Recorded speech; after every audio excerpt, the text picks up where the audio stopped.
a rise then of informal work, of casuals, of temporary work, of non-implementation of labour rights, given this fierce competition that's been unleashed that is in fact illegal. But more importantly, I want to point to some examples.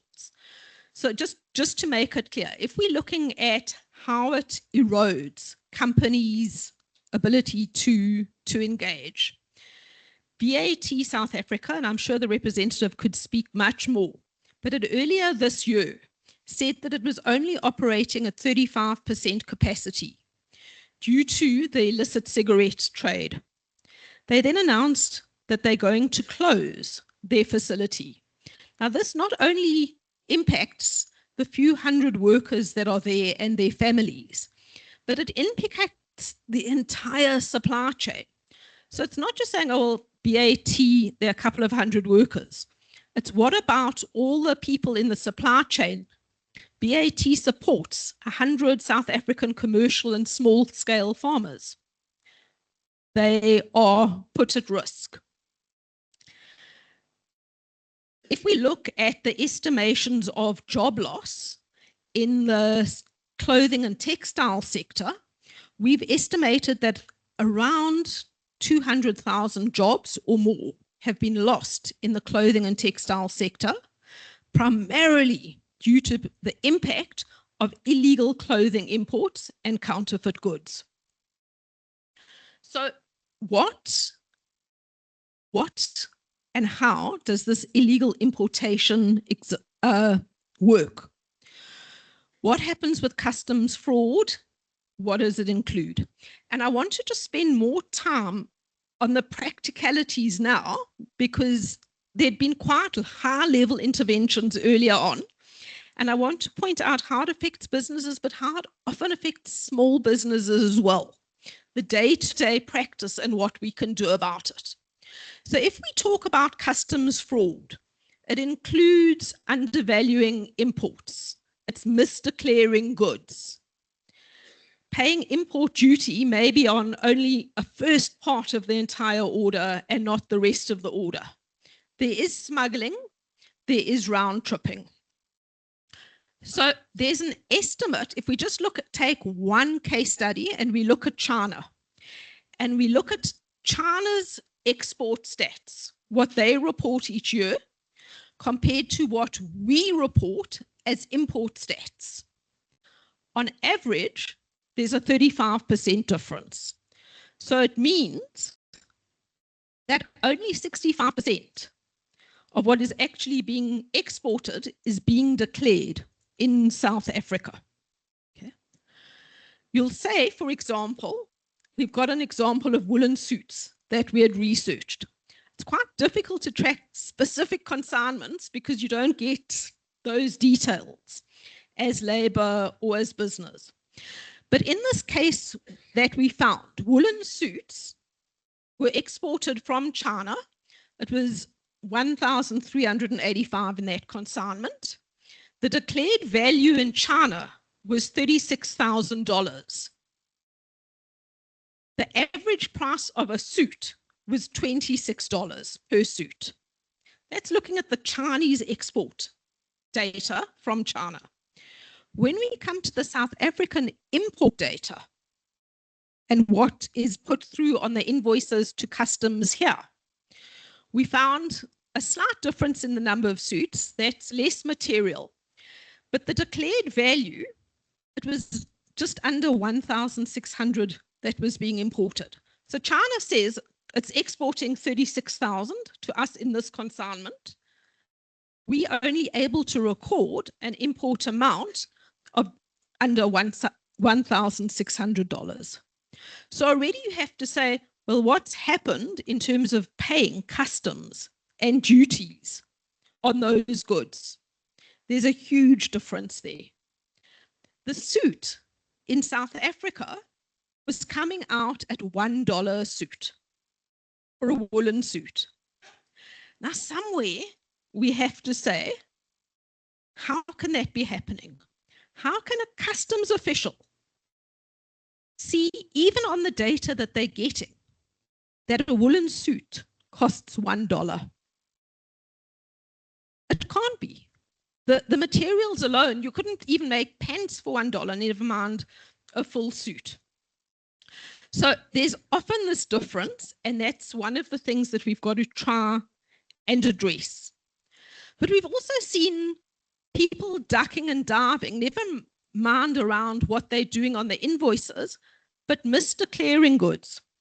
So I remember a case many years ago where if you imported chicken, it was a certain tariff. If you imported spiced chicken, it was a lower tariff. So the company just threw in the chicken and threw a few little packets of spices into the container. And they said it's spiced chicken and paid a lower duty. So unscrupulous importers find many ways to duck and dive. There are also examples in the furniture sector that we looked at. So, for example, the difference in price in furniture from what the Chinese statistics were saying they were exporting at, the import statistics were just under 50%. That goes across a range of sectors, and that's pure fraud. It's misclassification. It's invoicing. But even if you do it legally, there are many companies who've seen this problem, many small manufacturing companies, who you'll have one tariff line and the tariff will be, say, 20%. So it provides some protection. If within that tariff category, the same goods are classified as other, there's a zero duty. So they just change the classification of the goods to zero, to other, and they get zero duty. And that's really difficult to address in a number of ways. The one is you've got to show that there's sufficient number of exports and of that specific good to have its own specific classification, to take it out of the other category and let it be a standalone line item with its own tariff. But then there are also issues of particularly smaller businesses.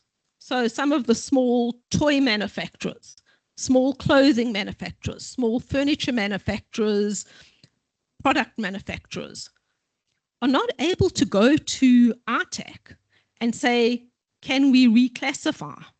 Because it's an expensive process to go to RTAC. There are some remedies, but those remedies, especially for smaller businesses, are very difficult to access. Oh, sorry, I wasn't keeping up here.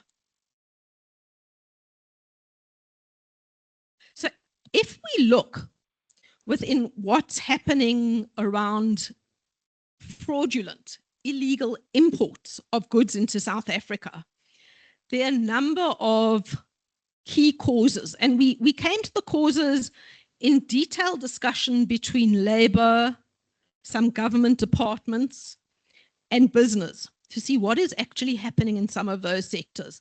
I've classified them just a little bit according to color because you can group some of the things.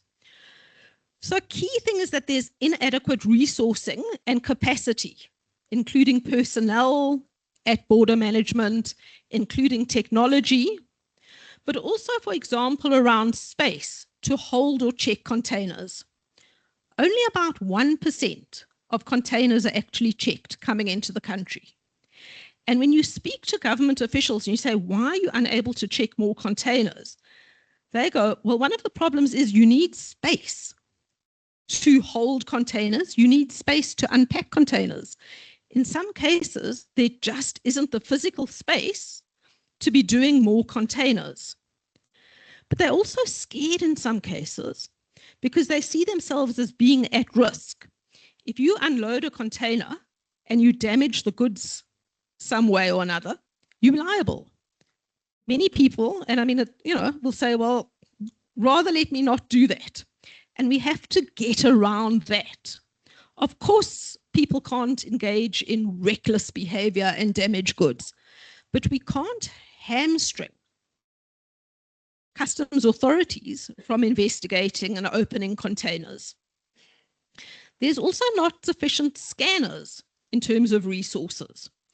So as part of our discussions as Labour and business, we've been saying a scanner from what we had looked at was about 35 million a year ago. Are there not spaces where we can buy a scanner or get funding for a scanner so that we can get more scanners into the ports? Then you don't have to be physically unpacking a range of containers. It helps you sort which are more high-risk containers, which are less high-risk containers. Another key challenge is that there's inadequate IT capacity and inadequate sharing of documentation. So, for example, and I know businesses have gone and said, we need to look at the difference between the price from China, the price here. SARS says, well, we can only, when we're doing inspections, look at the invoices we've got here in front of us. There isn't a matching between the export invoice and the import documentation to check. So how can we make sure that that's checked? How can we use digitization to more accurately analyze the data from the documents and then identify a risk register? So we don't want a tick box from customs. We want to make sure that there's further investigation. We know, and I've already spoken about weak enforcement, and where some hotlines have been set up or attempts to try and remedy customs fraud, that hasn't always been effective. But we do think that partnership can solve a number of problems. The examples where partnerships have been effective, where unions have gone, for example, to SAPS and said, we know that there are a large number of illicit goods being sold here or being stored here, where SAPS have investigated, where government has gone, there have been confiscations of illegal goods. Labour has been calling for more funding for SARS and customs, but also saying, how can we try and increase personnel? How can we try and increase training? One of the differences that I'm hearing is that at a high level, certainly from SAPS, or, they're saying we want partnerships, which is great. But sometimes when it comes to the ground, the furniture industry will say, this is what is the real thing, this is what's not. Metals industry as well. They're unable to do that detailed training on the ground for customs officials to empower them. And industry has said many times, we'll give training manuals, we'll assist. Labour said, we'll make sure that our members come. We'll make sure that we promote an ethics. So we need to improve information sharing. We need to have a strategic use of bureaucratic processes, identifying high-risk containers, but also allowing Labour and business to phone in to identify companies or containers that are suspicious. Where companies have got a good, clean record, let them go through quickly. Let's hold back the companies that are ducking and diving. And then, of course, more enforcement, more high profile prosecutions. But the key thing, and this is my final point, is to say, how can we aggregate industries? One small clothing company, one small food company is not going to be able to go and engage customs and make a difference by themselves. How can we make sure that smaller companies are engaging with industry associations? Labour is quite powerful in this area. How can we make sure that companies are engaging with employees or the unions that are active so that you can bring a concerted voice to specifically address customs fraud and illegal imports? Thank you.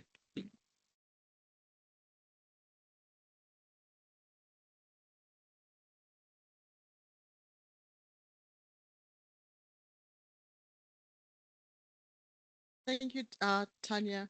I was saying to Tanya earlier on that I've always wanted to work for COSATU. you know, and now I'm convinced more than ever, Tanya, that's what I really want to do. I'm gonna ask my colleague Abby Nelson to come on stage, including the panelists for the next session. Michelle Francis Padiachi from GS1 South Africa, Matlo Stati, Johnny Moloto, Angela Russell, Farrell Frank, and Charles Lowings. As they're coming up, one of the things that Tanya said was it's not just about partnership, it's the fact that we are also dealing with consumers that are very indifferent. Most consumers know that they are buying illicit or counterfeit products. And it's about education. One of the things that we're going to be doing later on this month is launch together with the trade associations that are partners with the CGCSA, the DFSAs, the SATAGAs, the CTFAs, a campaign that is called Your Power Has Choice, right? And it's about consumers becoming aware that they cannot carry on doing what they're doing because you heard Tanya, it's about jobs, it's about investment. So look out the trade associations for those invitations on the 20th of August, where this campaign, it's a campaign that will take years. The collateral will be there, and any stakeholder can use that collateral in the communication of messages that are aimed at fighting illicit. Over to you, Avi, and the panelists. I'm not sure if the mic's working. Yeah, works. Okay. Thank you very much, Program Director. So in order to facilitate this portion of the seminar, we've developed some questions which we are going to ask the panelists to respond to. I would have loved all of the panelists to answer all the questions, but due to time, we're going to have to jump around. But if there are issues where somebody raised an issue, I would not discourage you to add on to what the previous speaker has said. So the first question, and I'm going to start with Charles, is what impact is illicit trade having on legitimate business, consumers, and the South African economy? From your viewpoint. Thank you, AB. I think Tanya has highlighted a lot of issues that we have with illicit trade. I think what I want to bring in is a practical example of what happened. A few years ago, I think about 2 years ago, we had a massive issue with illicit liquor in the Middelburg area. And with SARS and the police and all the different, Salva was part of the operation as well. They managed to confiscate, I would say, 99% of the liquor stores in Middelburg's illicit trade. In that process, obviously, the store will be closed and not trade. And the timing was impeccable. It was a Friday afternoon when they did this. So we were quite sure that they won't be trade over that weekend. What basically transpired out of that was it allows the legal businesses to trade fair. And as a result of that, what we measured was that our increase in our turnover in our liquor association went up by 37% in one weekend. Okay, I can't estimate what happened with the other members of the CGCSA in terms of, but that was removing that out of that specific area. And it just shows you that, you know, illicit trade is not a faceless, it's not a faceless victim. The victims here is a legitimate business. It's customers buying goods, whether it's liquor, whether it's whatever out there. When you consume something that's illicit, there's a massive health risk to the customer. And secondly, the fiscus. And thirdly, is staff. I think Tanya has highlighted the loss in jobs and those type of things. We have certain areas in where we operate where, you know, our sales and cigarettes, for instance, plunged. And what happens with that is that it could lead to jobs. So that's the effect. A practical example, if you like, what happens in a retail environment, maybe. Maybe I can take that, Amy. Hey, Johnny, do you maybe want to add on to that as well, or anyone else on the panel? Yeah. I will not repeat what Tanya has already covered, right? In terms of the impact with us announcing shutdown for factory. But just by way of context, if I provide context in terms of our operating model up until we announced that we'll be ceasing operations or manufacturing early this year, we're a fully integrated value chain company, right? So we call it seed to smoke. So from the time you grow the tobacco right up until it lands in the consumer's hands.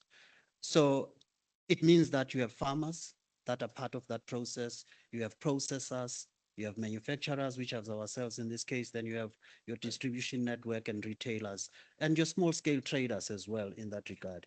So with us, we were the biggest and probably the sole buyer of tobacco, local tobacco in South Africa, which means that you had a lot of dependence on that system, including small scale farmers, which we had up to 200 of those small scale black farmers that were contributing towards that. And that has a multiplier effect, right? Because in our industry, for each and every job that you have a multiplier effect of about 3 livelihoods that are supported, right? So with us having to scale down over the years, this is a problem that's been 20 years in the making, right? We started seeing an uptick from around 2016 onwards, where it started to get very severe. So with every restructure and reduction of our capacity that we've had, it means you impact not only the employees, but the communities dependent on those jobs. In Heidelberg itself, where our factory is, which it has been since 1955, the Lesedi community has been severely impacted by that because there's 2 of us that are big manufacturers, one food processing manufacturer right across from our factory. With us announcing that we'll be ceasing operations, we know that that city is going to basically turn into a ghost town. Because when we had engagements with the leadership of the Lesedi municipality early this year, they told us that the food processing manufacturer won't even able to even scratch the surface in terms of the value add that we've had over the years. We're a huge revenue stream for them, we're a huge employer for them, and a huge corporate citizen in that municipality. What you're going to have going forward, you have a community that faces a very bleak future going forward from 2027 onwards after we've ceased operations. So like Charles was saying, it's not a victimless crime, right? It's not only just about revenues. It's about how, from a socio-economic impact, you are starting to impact the country negatively, right? Yet the industry itself, and pardon the pun, the cigarette or tobacco industry remains very healthy at 36 billion sticks annually, right? And 21 billion of those cigarette sticks are sitting in the illicit market. So it just shows you when you talk to organized crime, how massive the scale of the problem is. Yeah. So Abby, if I can maybe just pop in here, Thank you. let's talk around the consumer, because, you know, it is a risk for us, and I work in the alcohol industry. I represent the alcohol industry. We did research last year, and I think we have various categories of illicit alcohol, you know, one of them being counterfeit. And something I always mention is that, you know, all counterfeit is illicit. However, not all illicit alcohol is counterfeit. And counterfeit is potentially quite, has a risk on consumer health. You know, research that we did last year, about 83% of the respondents knew that there was a potential risk with consuming illicit and counterfeit alcohol. And 67% of those, despite knowing that risk, would want to purchase because of the price differential. And counterfeit alcohol is approximately, on a range, about 37% less expensive than legitimate alcohol. I think what is concerning for us, when you look at this from a consumer point of view, is that 49% of those respondents knew someone who had actually become ill or had been harmed, and 29% of people knew someone who had actually died. So there is a real consequence to the consumer, let alone the business risks that come with that, when you are actually talking about, you know, specifically counterfeit within the marketplace. Maybe I want to add one more thing. Go for it, Michelle. You know, the organized crime with regard to illicit is also enabled digitally. And when you look at the online marketplaces where you can't touch the alcohol, see the labeling, and when our manufacturers don't enable the listing of their products online where it can be easily accessed and there's false online guys. That's what's also driving the higher illicit market because of that value chain traceability, right? And that's something we really need to look Yeah, at. so I don't want you to say too much because I've got a specific question for you relating to that track and trace and so give me an opportunity to get there. Just remember it's online as well. That's where illicit is also moving Yeah, in. okay, 100%. So next question. And this morning we engaged with law enforcement and they were talking about plans and collaboration. How is organized crime exploiting weaknesses in South Africa's supply chains, borders, and the regulatory environment? So Tanya also spoke about imports, exports. So criminal syndicates have identified these weaknesses. In your view, what's your opinion about that? Say, Matlo? AB, the order of going, I will come in. I never chip in. I've been taught to chip in, but I'm an orderly person. I guess it comes from working for government for a while. Good morning, Matlu Sitati. I work in the space of food safety and sustainability. I hope you have eaten today and you trust the supplier that supplied the food. So in our space, illicit, counterfeit, fraud concerns the matters of the stomach. And there was a question that came to be asked in terms of what does this, how critical is this and how important is it? And all of us can imagine if we leave this room and something happens to us, it's detrimental to someone's life. So that is what we are concerned of. And indeed, AB, I need to mention that in the space of food, they have found the gap. And I like what advocate spoke about, the gap. They have found the gap. And as I was coming to the stage, the words kept coming to me to say, SAPS, our commissioners and all, we are giving space for all these people to operate. And Michelle is going to speak about visibility. Nobody likes visibility because if you know who I am and you know where law enforcement knows where to find me, nobody wants to do that. So in South Africa, I think every time I advise the members from a food perspective, I say, if we do not stand up and say, we need to be visible, and here's the gap that is damaging our economy. There's SMMEs that are trading legibly. They could be occupying that space, but there are illicit people that are bringing big machines and having great facilities, but they are not doing the right things. Just a simple non-compliance to food safety, which will lead to someone dying, that in itself should tell a story that we need to be serious about this. We need to know who's manufacturing our products. And in my view, that will solve most of our problems because people are being in dingy situations, in dingy areas where nobody can reach, and we don't know them. Government does not know them. And where are we going to land up with our kids suffering? Thank you very much, Matlo. Farrell? Thanks, AB. Uh, just to add on to that, from the South African toys and games perspective, our industry is one that relies heavily on importation.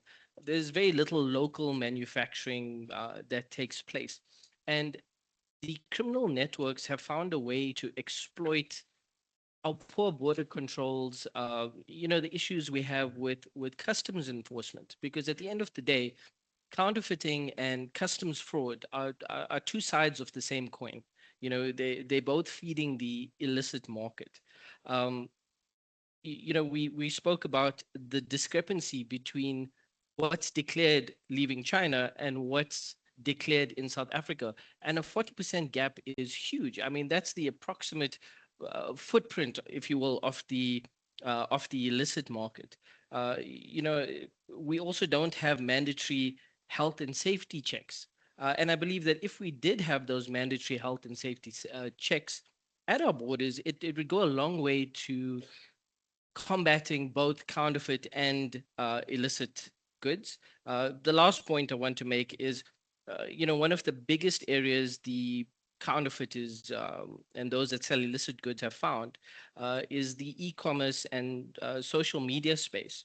This coupled with your small parcel courier, your air shipments, it creates an enforcement challenge and an enforcement backlog because you've now got thousands and thousands of low volume transactions that are almost impossible to detect and to enforce again. So we need to find measures where we can deal with that. We need to put the online sales platforms under the microscope and say, guys, what are you doing to help combat these issues? We need to go to the postal service. We need to go to the courier companies. We need to have checks and balances at each and every one of these points to ensure that these low volume transactions are dealt with, because it might seem like 1 or 2 items per transaction, it's not a lot, but when you multiply that by thousands and tens of thousands, that's a huge chunk of the illicit market that's going unchecked. Thank you very much. The next question is for you, Michelle. How can technology, including product traceability, data analytics, AI, and information sharing, change the fight against illicit trade? So I think the bad players with illicit trade has already digitalized.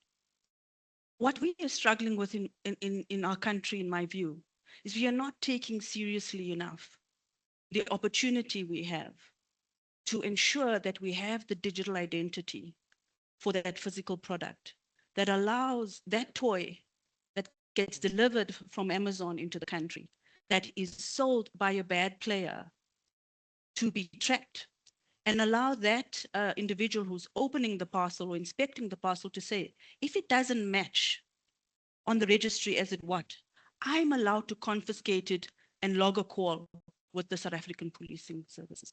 The same thing with alcohol or tobacco or food product. We are not serious about identifying products as we do people or transport or a product on shelves and online. And that's the gap. So if we can move to the way other countries are moving, where we don't have parallel systems. I can't sell a product to a spaza shop and to a retailer if it doesn't have a legitimate barcode. And where technology is heading, we have smart barcodes now. This is a Philippa K jersey, and we've heard how seriously textiles are being impacted. Please do come and visit me. Scan this jersey. It's going to tell you that the mohair came from a farm here in South Africa. We have the best quality wool, and this jersey was produced in Europe. The wool leaves here traceable. Europe doesn't take it in without knowing where it comes from, but it comes back into our country, and we don't put a law in place that says, hey, when you bring products into the country, whether that's in an informal sector or formal sector, make sure that it's marked. That if the police comes and picks up that denim jean, it's not the illicit, the counterfeit one. We can actually identify it better, but we don't train our policing force sufficiently up. We think a barcode can be copied. It cannot be used to follow the intelligence that goes with it. And that's a gap. And I'm at the cinema almost every year. And every time I say, I hear the same thing. We are not prepared for that visibility. So technologies move fast. And when I speak later, you're going to really be shocked into how AI is going to even shift the illicit and counterfeit even further. If we don't get your products trusted, identified from a technology perspective in these systems that can be verified centrally across the globe. So where the globe is heading, they're digitalizing identity, they're bringing traceable systems in, and with a simple scan, you can go back to where that product should be, where it should not be sold. And if it's sold in an area where it shouldn't, the border management, SAPs, I'm always with Warrant Officer Zaba on the call. He uses the MyCGCC app to say, you know what, we can't verify this owner. We've checked, there's no certificate. Guess what he does, AB? He says, okay, I'm going to confiscate the goods until I can find a purchase order, until I can find a delivery note. And that's where technology is heading. We've got to trust data. And if we can't trust the identity of that product in our economies, we're going to continue to fail because our country allows two parallel systems of identification. Thank you for that, Michelle. And I think later when you do your talk, and I know you'll go into a lot more detail, but that now leads me to my next question. So we're always talking about illicit trade and counterfeiting from a sector perspective. So Matlo spoke food, Johnny spoke tobacco, Angela spoke alcohol. But I want to know what does the illicit economy look from your sector's perspective? What do you see? When I say the illicit economy, it encompasses all the products in the country. So I'm going to give each one maybe a minute to just give their view on what the illicit economy. Start with you, Angela. Perfect. So I think, within the alcohol sector, it's no longer something that is in the informal market. I think that's very important for us to bear in mind. It is a significant national problem. It's a public health problem that we've spoken. Obviously, we've speaking a lot about organized crime. I think what we've seen in the alcohol industry since 2017 is a 55% increase in volume. So the volume increase is quite significant. 1 in 5 drinks now is illicit. And I'm going to again mention not necessarily counterfeit. So we see the alcohol economy, the impact on the economy. It's a 25 billion rand economy. It impacts the excise or the tax by 16.5 billion rand. That money could have gone into public health, into education, into security. And also what we have seen, the trends changing, is we have counterfeit and unregulated alcohol. So counterfeit is mimicking a legitimate product. Unregulated alcohol, there's a thing called marble ice that you see within some of the informal markets. It's a bottle that looks like this, that has a sticker on that says gin. It's not regulated by the Liquor Products Act. It doesn't go through the Department of Agriculture. It's not registered with them. And unfortunately, you don't know what is in these products. So this now counts for 31% of the alcohol industry. It has grown since the 2020 numbers. It used to be 23%. So you've seen that shift going into counterfeit and unregulated alcohol.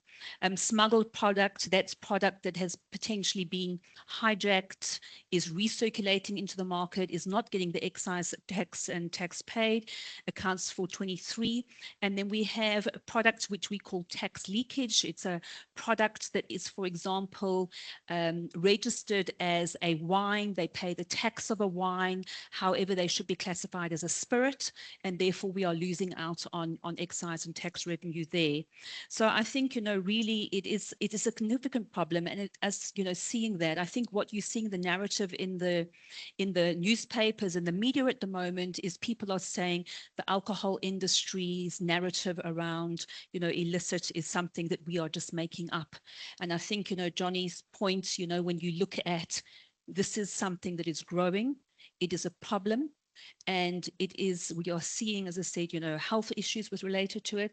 And it is a problem that is growing and has a big impact on, job potential, investment in the country, etc. Thank you. Johnny, you want to add anything on that? In our industry, AB, illicit tobacco is sitting at around 75% of the market, up from where it used to be in 2014, where the legal industry was 65% and illicit 35%. And for you, Major General, I think this would be important because we always have this struggle with the understanding of how we define illicit. So I said 21 billion of those cigarettes of the 36 billion is illicit. That 21 is local manufacturing. It's right here on home soil. And then the 20%, which makes up the balance, which is 5 billion, is your smuggled product. We have very little counterfeit. In fact, there's no incentive for counterfeit when you can just evade tax. So the 21 billion is mostly tax evasion. It's under declarations, right? That happened right here in the market. You can buy a pack of cigarettes for as little as 5 rand, when actually the price of just the taxes alone per box of 20 is 27 rand. So you can already see that because we operate a duty at source system in South Africa, it's an honesty system. We self-declare that I've produced this much and I release for home consumption, and then I pay the excise. So the guys will under-declare and release those volumes that they say have been declared, and a lot of it is under declaration. So what you end up with is all these illicit manufacturers have the veneer of actually being compliant. They are registered with SARS. They are taxpayers as well, but only for a portion of their production. And what I've seen over the years in this industry is that data plays a very critical role for us to be able to move beyond the anecdote, right? To show year on year, we are on wave 7 now of the Ipsos studies that we do that, measure your price trends in the market. And what you've seen over the years is that even from a consumer point of view, illicit is normalizing, right? So where it becomes acceptable to consume illicit products because the consumers are stretched, it looks like a good deal, but it's actually not, right? They've become complicit in enabling organized crime syndicates. But what I do like from what you said earlier on is moving beyond the disruption and raids on small players, right? Going after the kingpins, because that's where you should be going at source, at the manufacturer level. And we've long since welcomed, even at our own facility, to say, come to our facility and you can learn the end-to-end process of how you actually account for every cigarette that you produce. And this is where Michelle was talking to traceability. Also, that is another solution that technology can bring to bear. But that doesn't solve the entire problem. You still need to have a multi-sectoral enforcement from all the authorities and prosecutions, right? So that's very important because that will send a very strong message that government is serious in dealing with this problem. And if I can just end with an example, it is doable. In Ghana, for example, where we operate as well, start with a tone from the top, president actually making this a national priority. We exited illicit, was standing at 34% in Ghana in 2023. Exited last year 25%, currently sitting at 16% illicit. We hope or expect by end of the year you'll exit the illicit being at 11%. So it's something that can be done, but it requires political will. Yeah, I'm coming down the line, Matlo, from a food point of view. Just the final ones. I think it's not all doom and gloom in South Africa. We've got the right laws, having been a regulator and an inspector before. We are capable, but I think we need to scale it up and ensure that I think we come to conferences and collaboration and working together is top of mind, but that doesn't ever materialize with concrete results.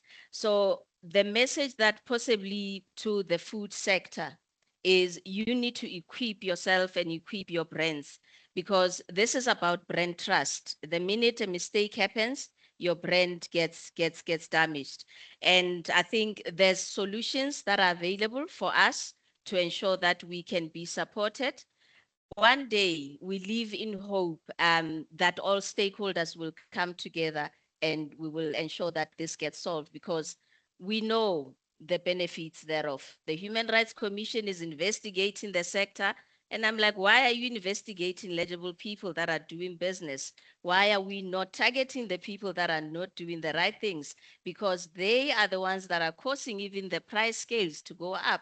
So we need to be risk averse. We need to focus on what is going to move us forward, because people are doing great work, but we just focusing on always pinning them down instead of fixing the system. And I like one article that was written to say, our bread is not cheap, it's the system that is expensive. So it's costing a whole lot. And one last thing is that as the sector, if we equip ourselves, we make sure that we've got the critical things, the traceability, the visibility, the 2D barcodes that we always talk about and nobody does listen. I want to make a short story about kids. When you go to a party as a parent and you have bought a pair of sneakers for your child, you'll find them sitting in a group. They are busy checking and scanning their sneakers to check the credibility. The consumer is aware. If we educate them and if we give the tools, the report will come back to us. So as the sector, we need to do what is right. We've got the technology, we've got the know-how, because in my view, having been an inspector, we need a proper inspectorate in South Africa that is risk averse and can do what is right and go to the people that are not compliant. Thank you. Thank you, Matlo. Charles, from a FMCG point of view. I Yeah, I just want to mention this previous example as well. Is when the police focus, external parties focus, and that is SARS, all of the ones involved. There's great successes. The challenge is the prosecution side of it to maintain it. So it's all good and well, everything is being taken care of in that instance. The challenge is what happens beyond of that, and what sort of uh, consequences is there for those people, and understand how the NPA operates in that type of area. So that's a major leg that needs to be part and parcel of fighting illicit trade in that regard. Errol? Just a few quick points. So back in 2022, our illicit market was around 5%. So our market is the toys and games industry. This exploded to about 25% in 2024. Currently, it's estimated to be about 8.7 billion for our legitimate industry, with an estimated 1.9 billion. That's about 23% currently of our market share that's captured by counterfeit products. Um, you know, a slight decrease from 2024 to now. It might be coincidence that's when Sitaga, became operational. It might just be a bit of hard work that's brought that number down a bit. But yeah, the second point I want to make is one of our biggest challenges, and I think this could be facing a lot of the other industries, is our counterfeit products are being sold openly in mainstream shopping centers, mainstream online sales platforms. And what that does is it causes consumer confusion. I know I'm guilty of it. If I go to a Santon or if I go to a Menlyn, I'm shopping under the assumption that all of these products are legitimate, when in reality, especially within the toys and games industry, that is simply not the case. The last point I want to make is more of an open-ended question. So many years ago, I mean, more than 10 or 12 years ago, counterfeit goods were declared a serious economic crime. Uh, but since then to now, I haven't really seen it being taken seriously. And we have to ask ourselves, at what point does counterfeit and illicit trade stop becoming an industry problem and start becoming a national economic risk? Thanks. Thank you. I know I've been given the get off the stage sign already, but there's just one area I'd like to cover, and that is changes in legislation and policy. Is there any views on that? Charles just spoke about operations get done, grass gets cut, people get arrested, but what happens after that? Those that are convicted, what type of fines or sentences do they get? Is it a deterrent, the current status? So I think that's just something quickly, and I want Farrell to maybe talk to that, because I know he worked with, he's actually an advocate that worked with Spoor and Fisher, and they worked on these type of things. Are there areas that you think government needs to look at? I mean, we've got the presidency here, and we've got enforcement here. Is there areas that you think government needs to look at? Thank you, Abby. I think your first point, and maybe building on what Charles said about the prosecutions not really becoming a deterrent. I mean, if we look at the Counterfeit Goods Act, the fines are quite significant. It's 5,000 Rand per item if it's a first offense, or up to that amount for a first offense. For a subsequent offense, it's up to 10,000 Rand per item. But when the sentences are handed down, you find that somebody who was selling thousands of counterfeit items, potentially hazardous or health harming items, they get a slap on the wrist fine, 20,000, 50,000. Well, for a lot of these counterfeiters, they literally have that amount of cash lying in the car. They'll walk to the cashier, hand them the money, and that's it. I mean, you get suspended sentences, but that's not a deterrent. We have a lot of foreign nationals that get convicted and then they just disappear. They leave the country, they come back to the country, they literally just step over a wire fence. So I think, those are some of the areas that we need to look at. That being said, I think we also need mandatory health and safety checks at our borders, and not just for our industry, but I think across the board. I think that's something that seriously needs to be looked at. And my last point, I know we are short on time, is I think we need the trademarks office to get urgent assistance. There's backlogs where trademarks have been filed. It's supposed to be registered within 18 months. You're now looking at 4 years, 5 years, and that puts enforcement back so much. It really ties people's hands or ties your hands. It makes it difficult to actually enforce your rights if your rights aren't even being protected. Thank you. The topic is very interesting, and next time we'll make more time for this topic. But I want to thank all my panelists. I think you've got lots more to say, but unfortunately, I was shown that I need to get off the stage. Thank you very much for making the time, guys. Thank you, Abby.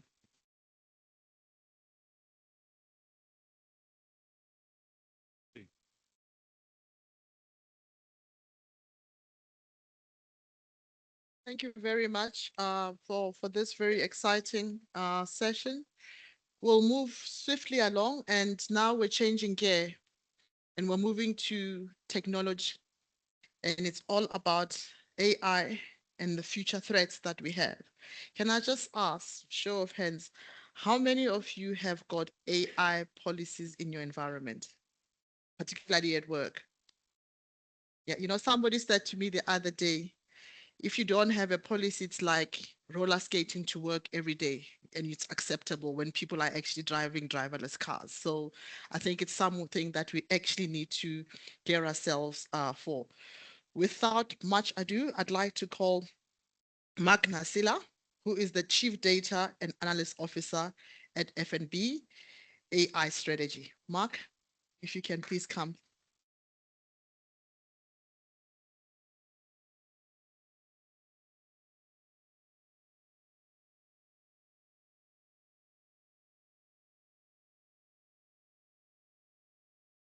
Thank you. Thank you so much.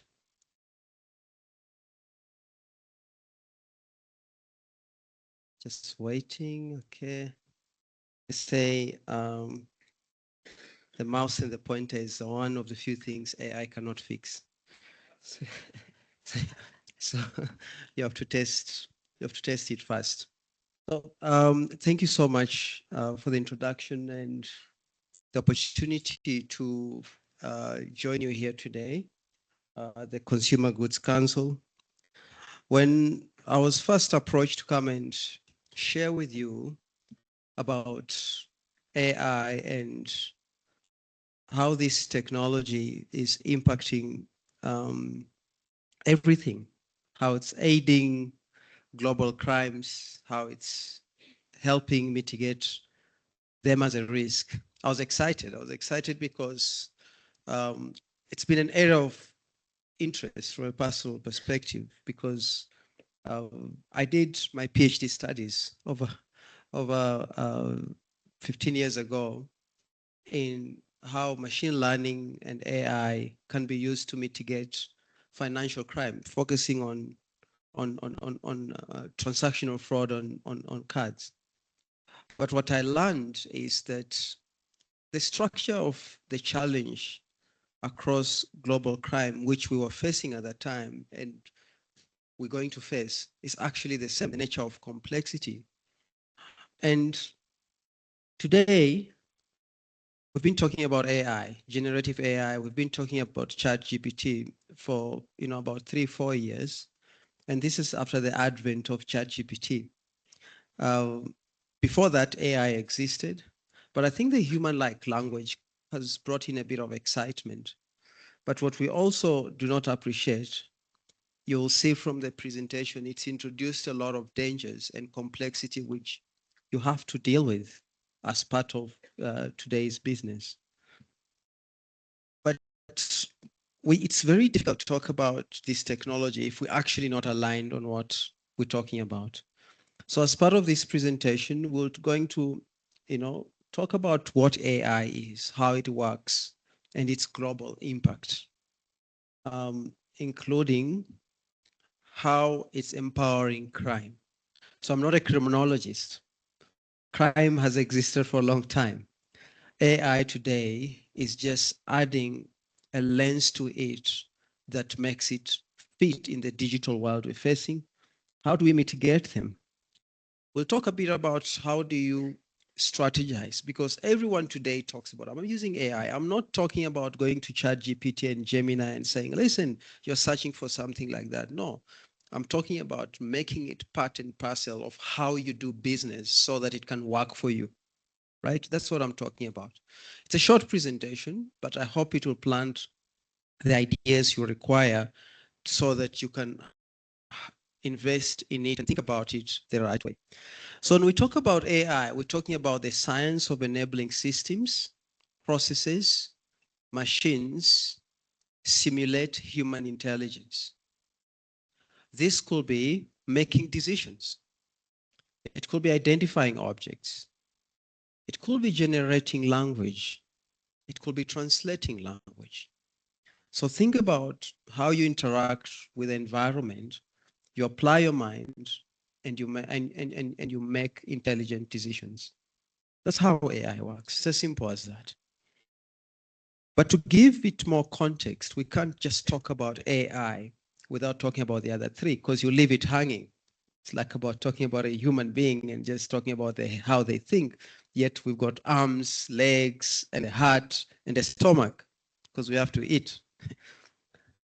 Machine learning is a subset of AI that deals with learning from data, making decisions with minimal human involvement. In the financial services sector, it's very mature, and credit scoring is a very old process that has been digitized, where algorithms learn from data and they determine the likelihood that you'll pay a product back. Long time ago, it used to be a judgmental process where someone sat on the table and looked at a lot of documents and said, listen, Mark, Abraham can afford this based on this evidence. It was a lengthy process. In the 70s and 80s, that process was digitized. The same information was stabilized and goes into an algorithm, returns a score of like, do we have a lot of fraud models that do the same thing? Instead of a fraud investigator looking at things, a lot of information, digital systems collect this information and return a score. Those are machine learning models. Then we have deep learning, which is a subset of machine learning that deals with helping systems learn from the environment. Deep learning is motivated by the structure of the brain. How we people grow up and judge things is based off how we learn, how we interact. Today, you see this as a chair because at some point in time when you were young, you were told this is a chair. Someone could have told you this is a plate. And it would have been a plate because you were taught it's a plate and those features of it make a plate. But now it's a chair because we've been taught it's a chair. We've been taught this is what a microphone. So what deep learning models help do is they digitally interact with the environment and collect features that make up the physical world and work with machine learning models to make a conclusion. I'll elaborate that again. So a deep learning model, maybe using cameras, sensors, will collect data from these objects. But this model has been taught that these features, when they look like this, it's actually a microphone. So the machine learning model comes to the conclusion that's a microphone. The moment it sees the features that make up that object, it concludes that it's a chair. The same way, when you look at an image, it can look at an art and say, no, but that's an image of a car, or it's an object, it's a car, it's an animal, it makes that conclusion. And then we have the latest one is generative AI, which just deals with doing what? Generating information. So algorithms have been trained to make predictions and generate content. For example, words, the way words are ordered, they appear in a sentence and paragraphs. It could be pixels that today come into generating a painting. That's why in New York today, you saw an AI generated art win a competition. The last two definitions are maybe the most spoken about. Everyone talks about AI agents today. And an agent is just a software enabled by AI to perform a specific function. You see, it's not complicated. When you simplify things, you know what they're doing. It could be a personal voice assistant. You've all received this automated dial that markets products. I get annoyed because they always call me when I'm just about to park. and you lose a bit of concentration, customer support. It's a software enabled by AI to perform a certain function in an automated way. That's why we call it autonomous. On the right side, we've got agentic systems. These are more autonomous than agents. They possess self-learning capabilities. They understand the environment. They can make decisions and act on those decisions and self-learn as things change. When something is an agent, it's not necessarily agentic. An agent can be something that's just automated to do one thing. It identifies information, it returns an outcome. An agentic one could do something it's never done before because it learns and does that. And I'll give you an example. You heard about the case of what happened with OpenAI 2 weeks ago. They were training an agent to have the ability to check if there's loopholes to perform a cyber attack. But what they did not know, they equipped it with capabilities that it can look for a loophole and escape a training environment. And this agent ended up attacking a third-party company, Hugging Face, because it was trained with those abilities, and it did that. While I'm talking about agentic, I'm also trying to paint the picture of the level of complexity of the type of intelligence we're dealing with. If you ask me today, we've been talking about AI, America put in about 500 billion US dollars last year, Europe 200 billion. Every single nation organization is investing in AI. Is it because of the advancement of the technology? Is it because you can go to ChatGPT and generate a paragraph? The answer is no. The answer is that while the technology is revolutionary, we're dealing with a reality that requires us to rethink how things are done. We're talking about geopolitical complexities today that are affecting even the consumer business, right? We're talking about interest rates that contribute to pricing, which lead to even maybe people committing crimes because of affordability. We're talking about the digital expectation. The customer of today is very entitled. They want things digitally, they want things to be personalized. We're talking about organizations want to be efficient. They want to do more with less resources, automate things, be effective. We're talking about emerging crimes. Some of the cyber attacks I've just talked to you about are going to be the order of the day. You're going to have these consumer systems being hacked into without a human being being involved. We're talking about new regulations. So the previous panel talked about data. You might need to buy that data from the customer because the regulations will give them so much entitlement. This complexity is why organizations are looking to AI as a technology that is mature enough together with data to create a balance between how do you do business the right way versus doing things that are right. So in other words, the old ways of doing things will not work. You will not exist if you're going to continue doing stuff manually. If you're going to have people losing their intelligence and focusing on things that are, manual. And therefore, there's 4 things that AI bring to every business that you must keep in mind. Beyond the coolness of the technology, it's efficiency. Cut out by automating so that you take people from that quadrant, bottom left, they have to sit in the other quadrant, whether it's a task or a role.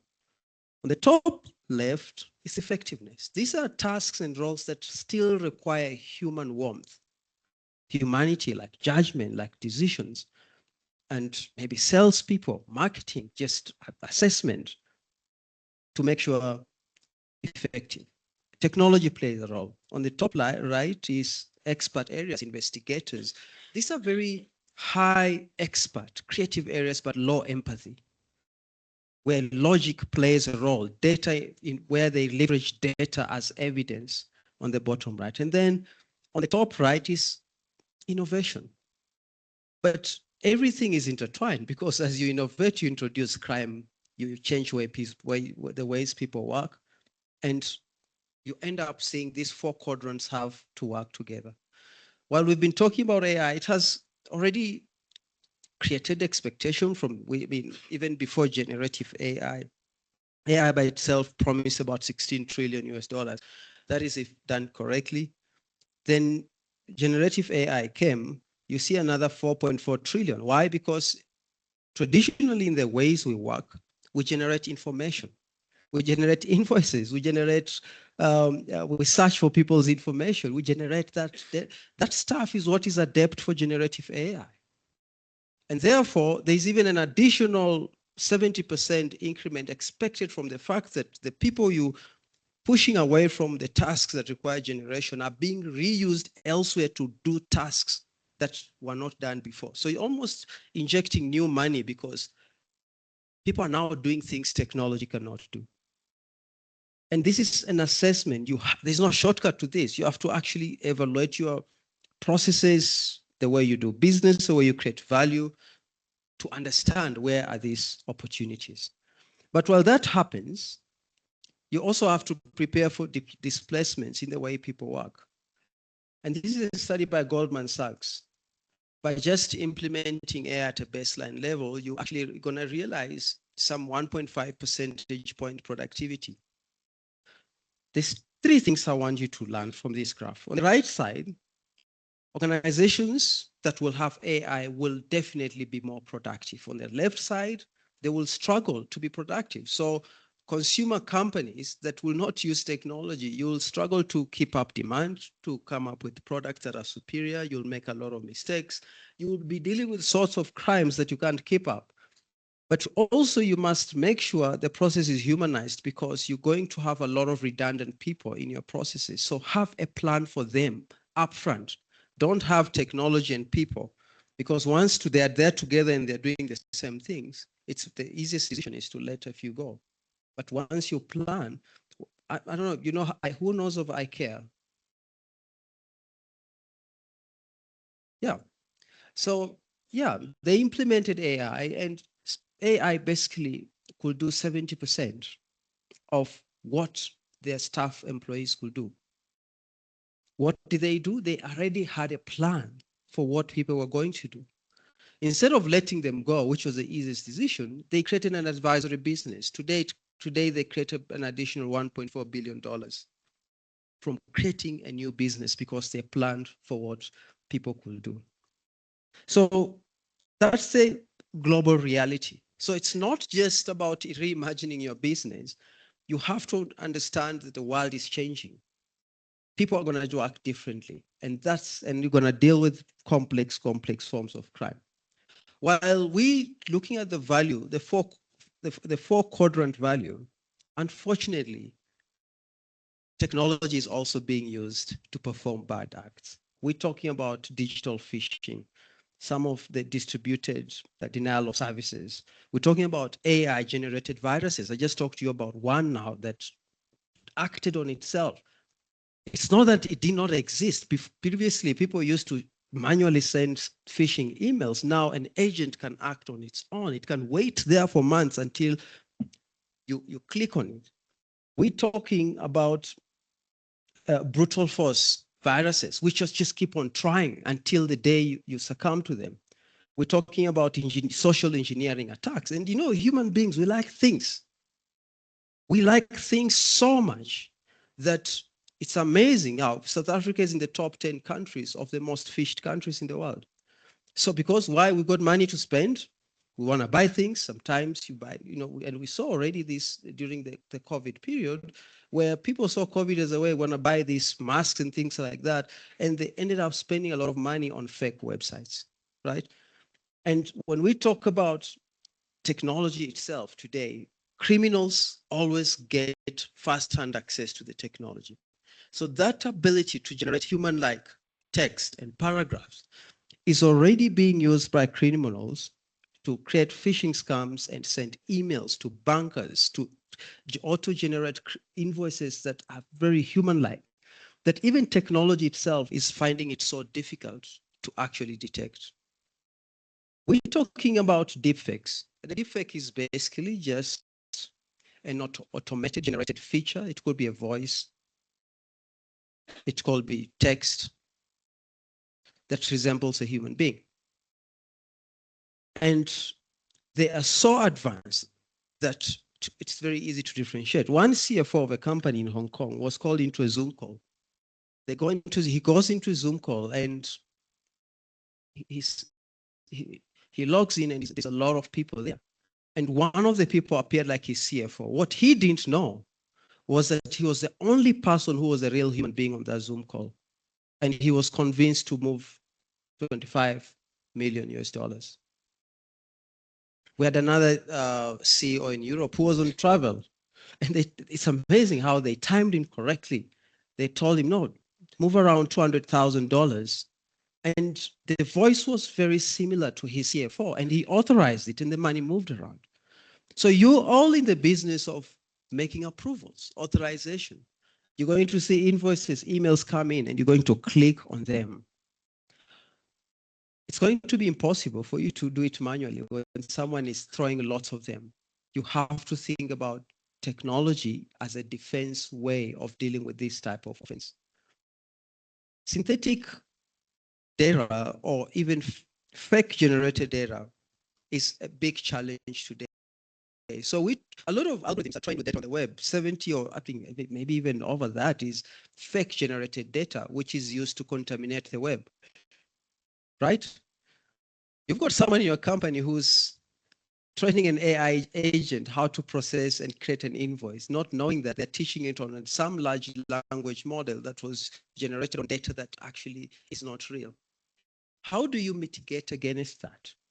And criminals already, when you look at that diagram, they've got a way of getting a unique cell phone number or a unique identity number, passport number. Once they get hold of that, they can synthetically simulate and create a whole profile of a human being in the click of a button. And therefore, the industries that are interconnected with consumer and retail, like banking, travel, are all vulnerable to attacks, whether it's credit applications and the same credits being used for purchases, travel, all that. So even if you go today to the social grants, it's the same thing. Fake profiles are being used to access social security grants. A lot of people just retire. They get their money. Criminals already know this person is going to retire. They create a fake profile, money goes into a fake account.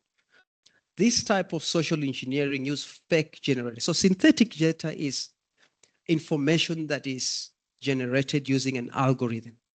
It's not real information. So if I get your identity document, your passport number, your address, I could attach your whole profile to it. That is the challenge you're dealing with. Right? Then we talk about money laundering. And I talked a bit about what happened in COVID. But criminals already get their hands on these things. The application fraud, and a lot of consumer companies today are even offering credit. So you're dealing with application fraud or even first-party fraud where people apply for credit to access this good to the intention of paying, of not paying back. So you need to think about controls of, okay, how do we measure intention? Because if you don't measure that, you're going to be driven by profit. And your systems will be abused, whether it's your application systems, whether it's your just your platforms targeting your own clientele. But also, you're going to face serious regulations around being compliant from a money laundering perspective. So the cost of business is going to increase. That's the first reality I talked about. I think what I've covered there is to tell you is crime has been there. Criminology has been a domain. It's just been taken to another level with technology. So that is the level of threat we're talking about. And it's here. I mean, when a few years ago, when we told people, no, you're going to have AI systems automate things, it appeared like something in a lab, scientists talking about. Now, people are facing it. A lot of these agents will be misused because people who develop them want to make money. That's their main intention. But you as an organization, as a And now need to think about defending yourself with technology. How do you outthink criminals? How do you make sure you're efficient so that you focus on business while technology is helping you to defend? And before I go to examples, I put this slide in intention because it summarizes it nicely. How does it work for you? Number one, you improve how you detect crimes in your business. People still have to make decisions, but what algorithms do today, they help identify where the issue is so that you can put your resources where the problem is. The old ways of investigating everything using a blanket approach are gone. You're not going to have a business to do that. At F&B, in the last financial year alone, algorithms and AI helped us stop almost 2 billion rand worth of fraud. At the time it happens, because the moment it goes, it's gone. The guys don't move it so that they park it there. It goes. Operational efficiency, when these things are flagged, you have to spend time gathering evidence, putting insights together. We've got what are called synopses or due diligence reports that are written with AI today. So you don't need someone going through departments, calling customers. You can have agents that source information and give the final report to a human being to make a decision. Customer screening, prioritizing investigations. You can even use AI to avoid investigations that are going to cost you, but with a low return on investment. Some investigations have so much gray area that you rather just pay off and focus on preventative ones where you will lose a lot of money. But what about discovering new ways? Because some of these patterns are so complex. I'm glad they talked about traceability.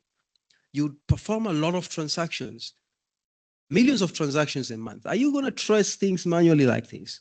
Find the interconnectedness. So you've got a lot of network analysis that can assist with that.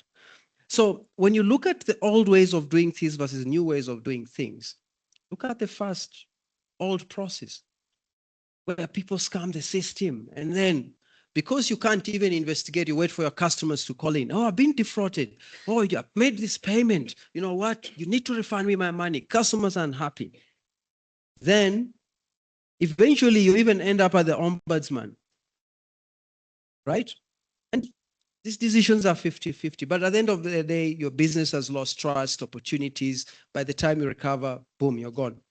Look at the bottom line, where now you have agents and AI.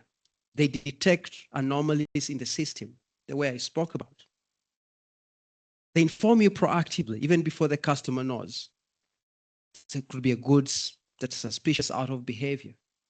They create reports, detects the account, and informs the customer together with the company, and you end up resolving things proactively with fewer resources as opposed to waiting for people to call in 100 of them. And also, some of these crimes is better for you to pick them early before it turns into something so big.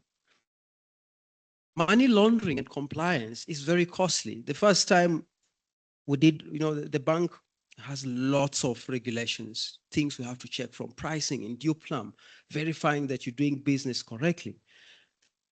If just go and inspect, if you were to employ people to make sure they do all the compliance checks, the cost of doing that will be more than the cost of actually running your whole business. You'll not have a business. And a lot of you obviously depend on checks, sampling checks, and here and there. Those things are not going to work because some of their tax will be very expensive. And therefore, you have to automate how these checks are done. If you've got 1,000 checks, you can code, if else do this, if else this, flag that, and you create a report. Have agents that can onboard customers and do those checks.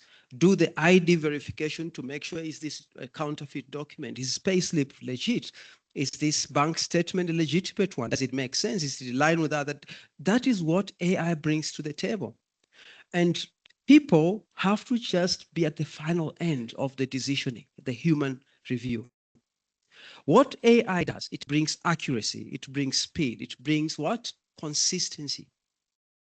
And it takes away what we call the 4-eye principle. You have one eye because technology is doing the other 3.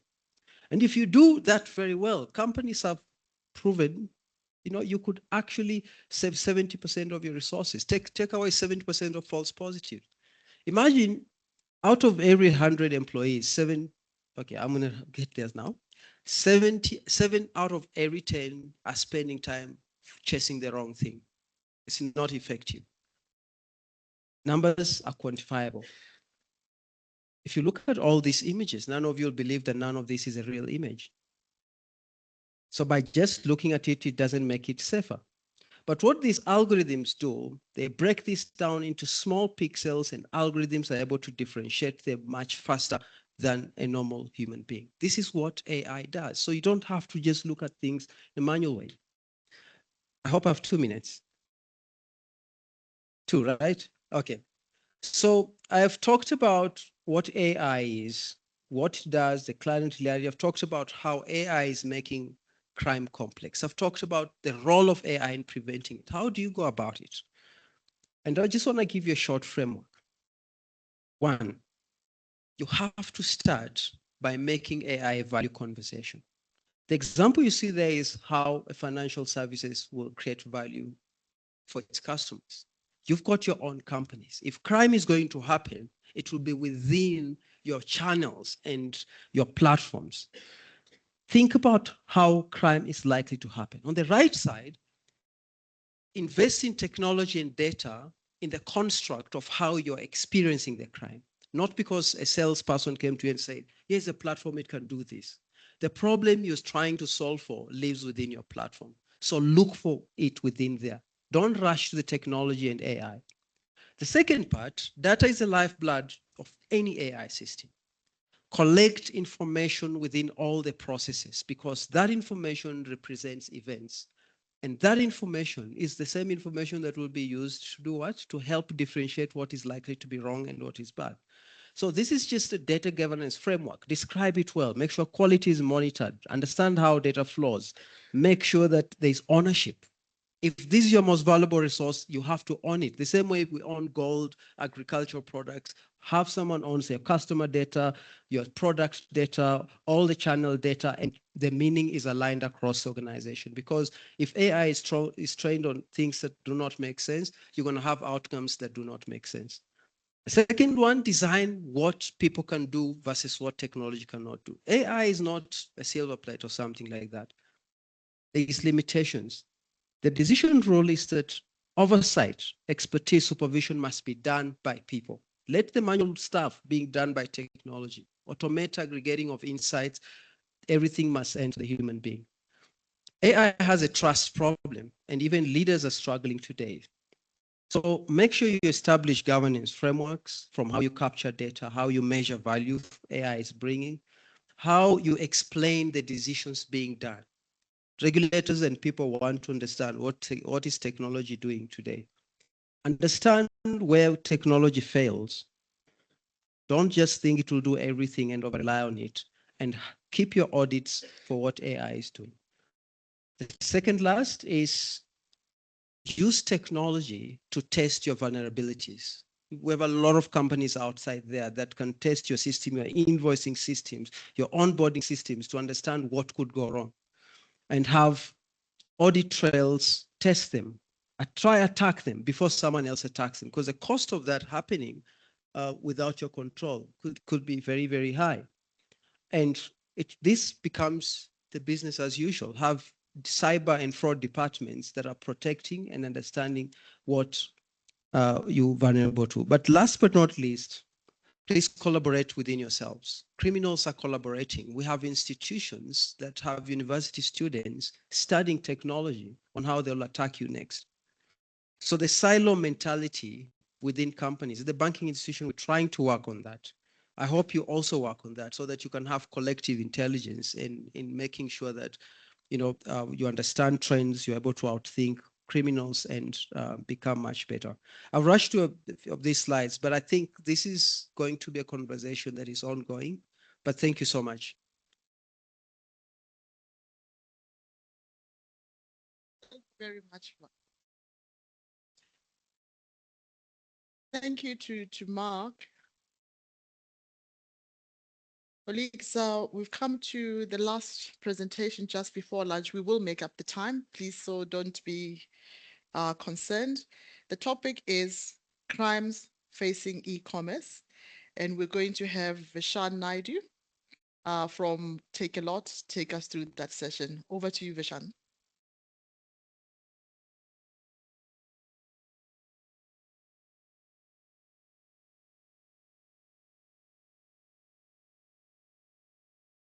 Thank you.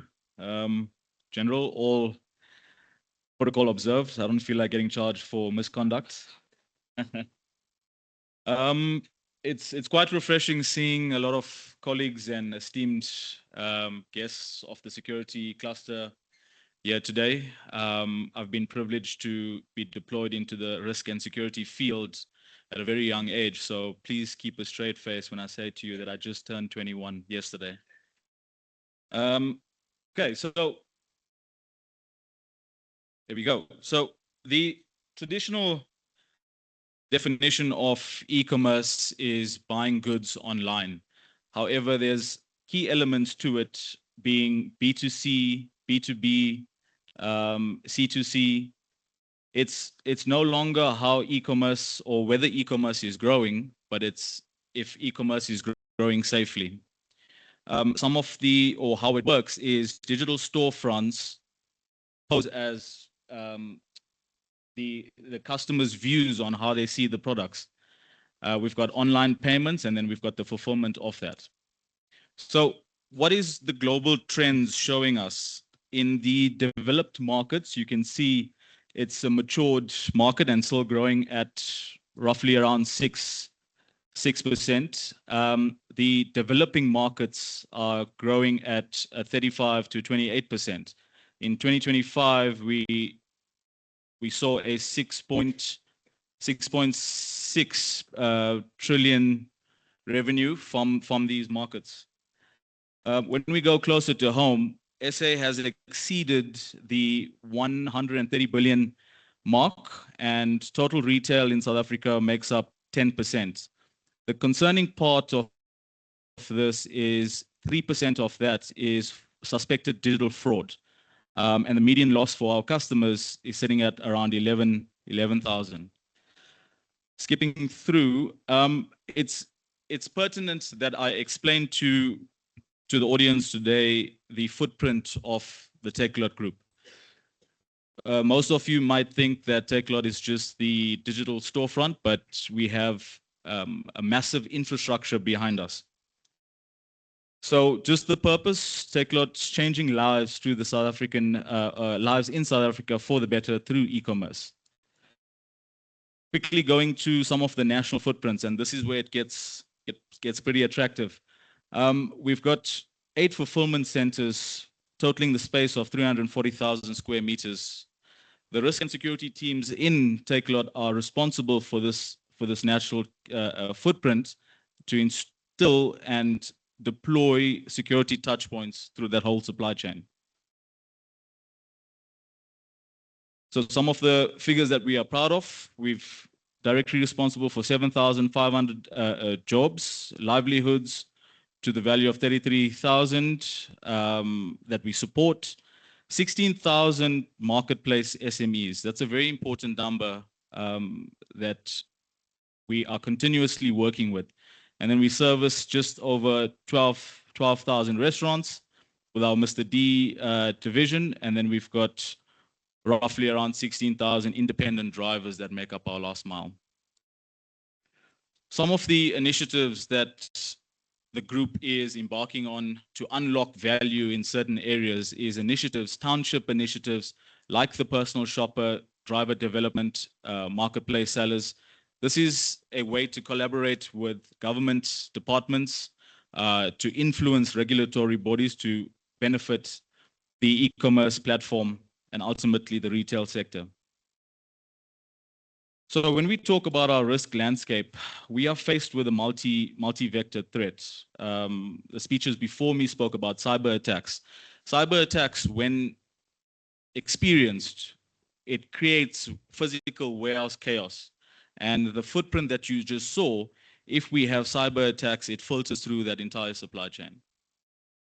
Physical theft leaves us then with the digital vulnerability exposure. So the e-commerce logistics process is something that you guys would be familiar with, and it stems from supplier to warehouse to fulfillment centers. and then ultimately to the customer. I think the key insight here is our attack surface is just not digital. It's a hybrid environment where physical and cyber security needs to work as one and needs to be integrated. So what are some of the industry trends detailing and showing us? We've seen massive increases in fraudulent activities online and filtering through the supply chains. As we tackle challenges or traditional challenges like hijackings in vulnerable areas, hijackings in the South African terrain, we see the crime shift towards the fraudulent cases experienced. Some of the risk and challenges that we are facing is exactly what some of the previous speakers spoke about. Fraud is now a crime that is being perpetrated by criminals that understand AI, criminals that have tools to either probe or penetrate the customer platform. So as you would see, these are some of the challenges we face in terms of the different touch points. So from the customer to the checkout to the payment gates, the fight against these type of crimes is we need to have, or we must work on fraud engines, tools that can early identify customers that have been probed or attacked, customers that are experiencing account takeovers. These are the tools that we need to combat certain fraudulent crimes from a digital perspective. So this picture is very familiar with some of our colleagues in the room today. When we talk about the traditional risks and for security, risk and securities in the supply chain, we all know that we need to fortify our DCs, fortify our logistics and last miles. But when you add the complexities of digital crimes, each and one of these touch points are affected. And we need to ensure that we not only constantly pressure test each perimeter, but adapt, be agile, and understand what the customer is experiencing. So just the history lesson. So this is one of the concepts that we talk about in the risk and security cluster is this is the, I'm going to botch the French word here, but the Maginot Line. This was a defense mechanism used by France in the 1930s. And at that point in time, they thought that this technology is going to win them the battle. They thought that this technology is way ahead of his curve, and not knowing that, the locking the front door and not taking care of the back door is half your battle gone. So we constantly train and educate our risk and security teams around being agile, around being system driven in terms of understanding what the market is experiencing. What does the new world of risk and security look like? So coming out of the last speaker, AI is going to play a pivotal role in being risk and security driven for the next 5 to 10 years. It is not only a criminal at the gate or trying to penetrate your infrastructure, but the fight is going to be at a level where we need to be extremely cognizant of how are we getting attacked, where's our vulnerabilities, and adapting to that very quickly. Takealot has been seen as just a digital front, but now knowing that we have a franchise model, you guys knowing we have a last mile delivery and a warehouse model, these four pillars needs to be risk assessed in terms of matching that to the digital front. So in terms of the new world of risk and security, I'm pretty excited to see what we bring. I'm pretty excited to share some of the information that we already have, some of the cases that the team has already been probing and dealing with. And I think in keeping in the theme of this seminar, collaboration is key. I'm actually looking forward to some of the conversations we're going to have after this or at lunch, where we are looking to share more data that we as a group have perfected over the last, call it, decade. I can see you guys are hungry, so I'm going to skip this video. You can skip that video. So that was a video of a division called TFS. TFS is a new division within the group.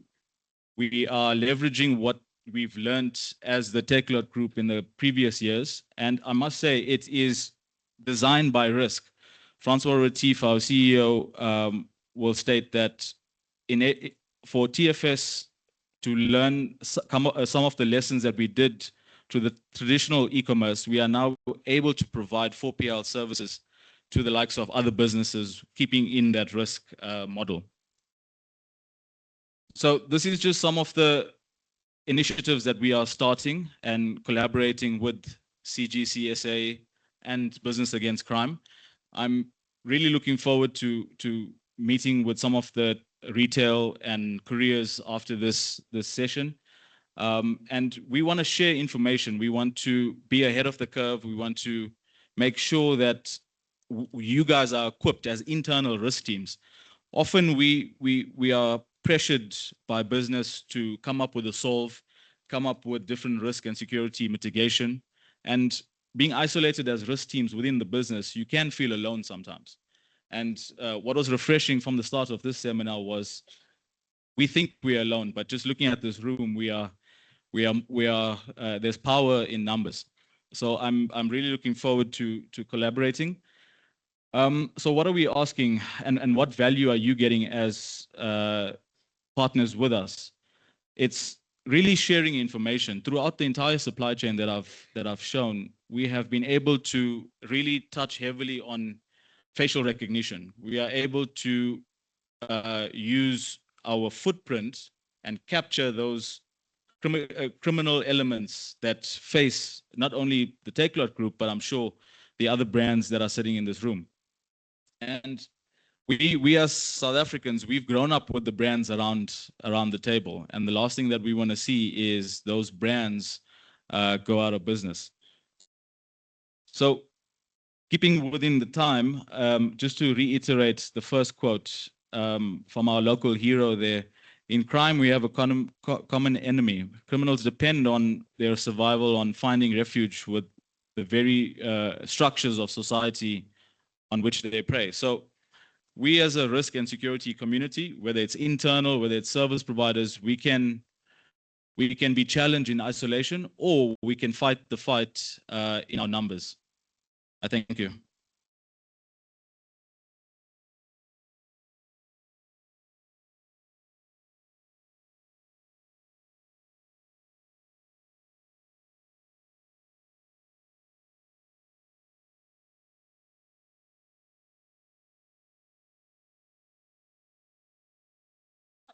Sorry.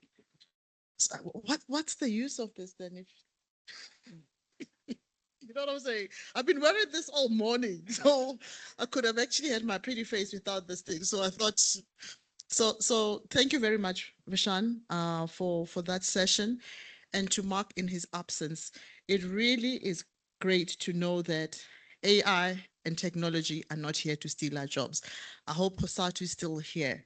The one thing we're not doing very well is to get courses at varsities and at school to really get us equipped for this type of future. So I hope as we're speaking about solutions as businesses, you know, our children need to learn and come up to speed with what is happening. We're gonna break for lunch and be here. What time is it now? In exactly half an hour? 2:15. So by 2:45, we'll be here. But can I please ask the speakers of the last session to come up, everybody who was on stage, just to get your nice goodies. And then the rest of you can break for lunch. It's just through these doors to your left and the serving stations where you'll actually be able to have lunch. Please, again, mingle and have fun. Thanks.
Hi, everyone.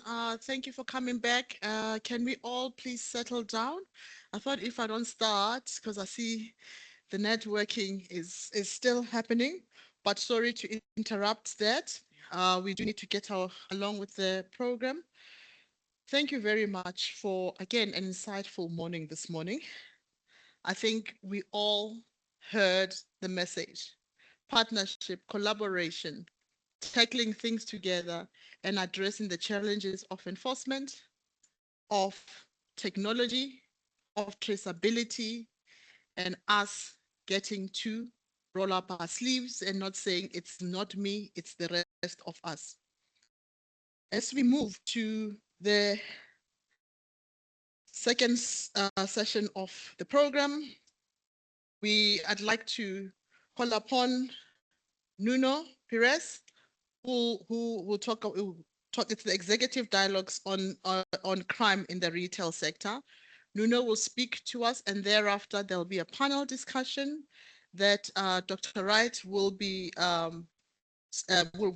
moderating. And can I please ask the panelists to make sure that they are mic'd up, or if they're comfortable having a hand mic, that's still fine. But without much ado, I'm going to ask you, Nuno, to please come on stage. Thank you.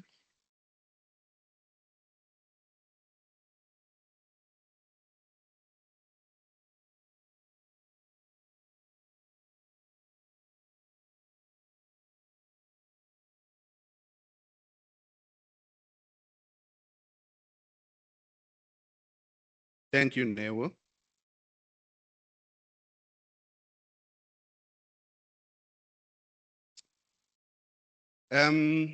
I'd really like to thank the Consumer Goods Council for inviting me to participate in this rather important seminar.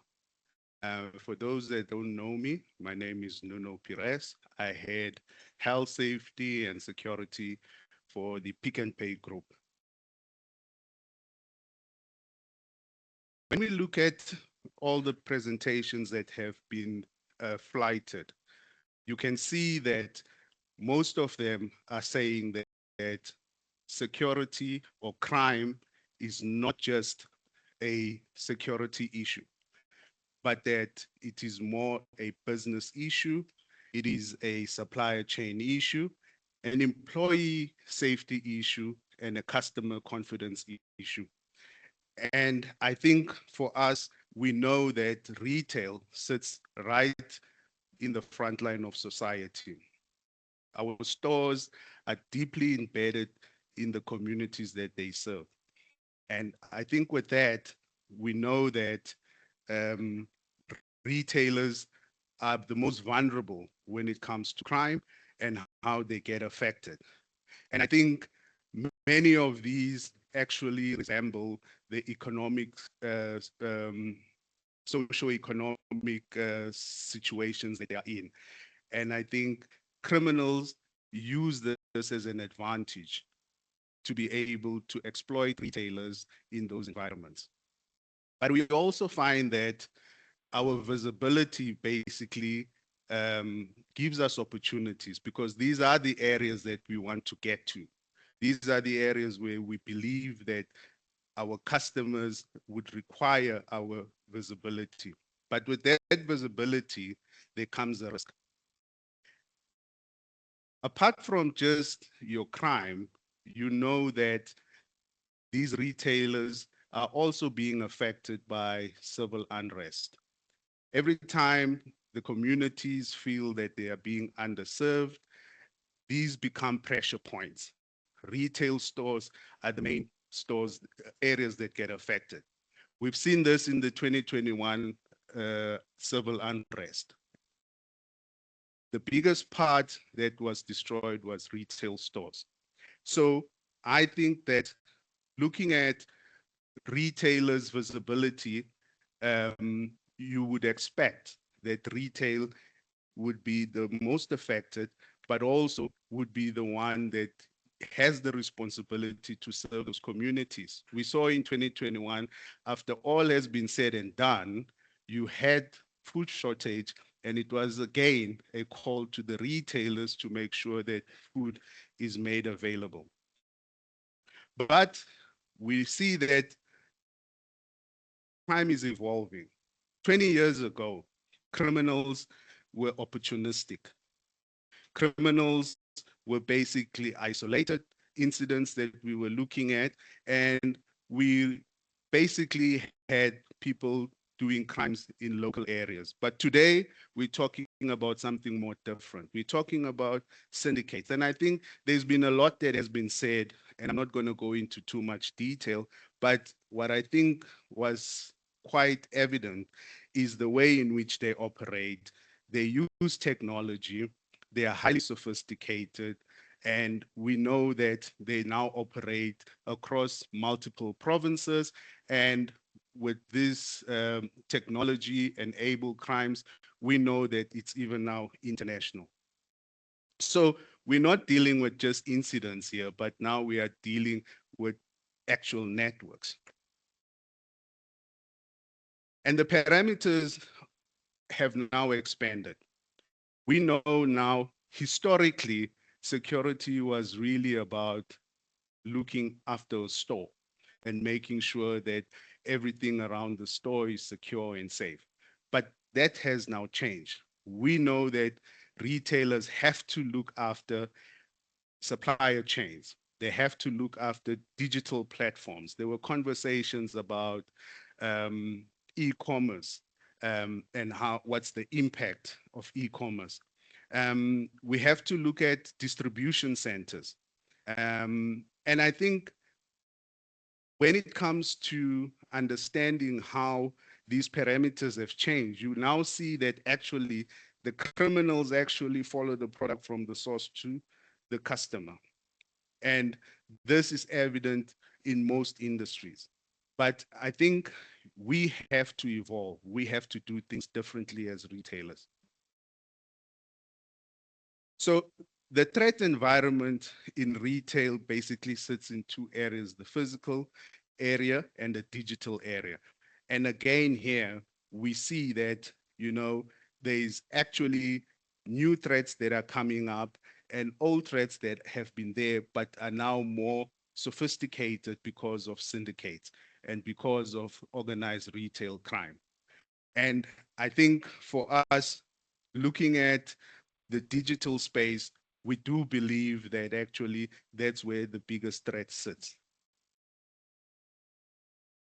And we know that as retailers grow and as e-commerce grow, these risks are increasing. We can see that online, I think it was already spoken about. We've seen that online sales reached approximately 96 billion in 2024, and that number was projected to be at 130 billion in 2025.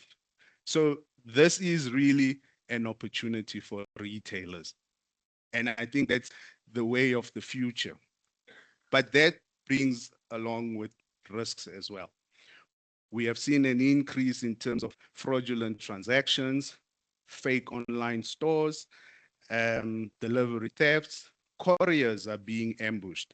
And we can see that basically whenever there is a new channel that is being created on a digital platform, you know that there's a new opportunity in terms of crime.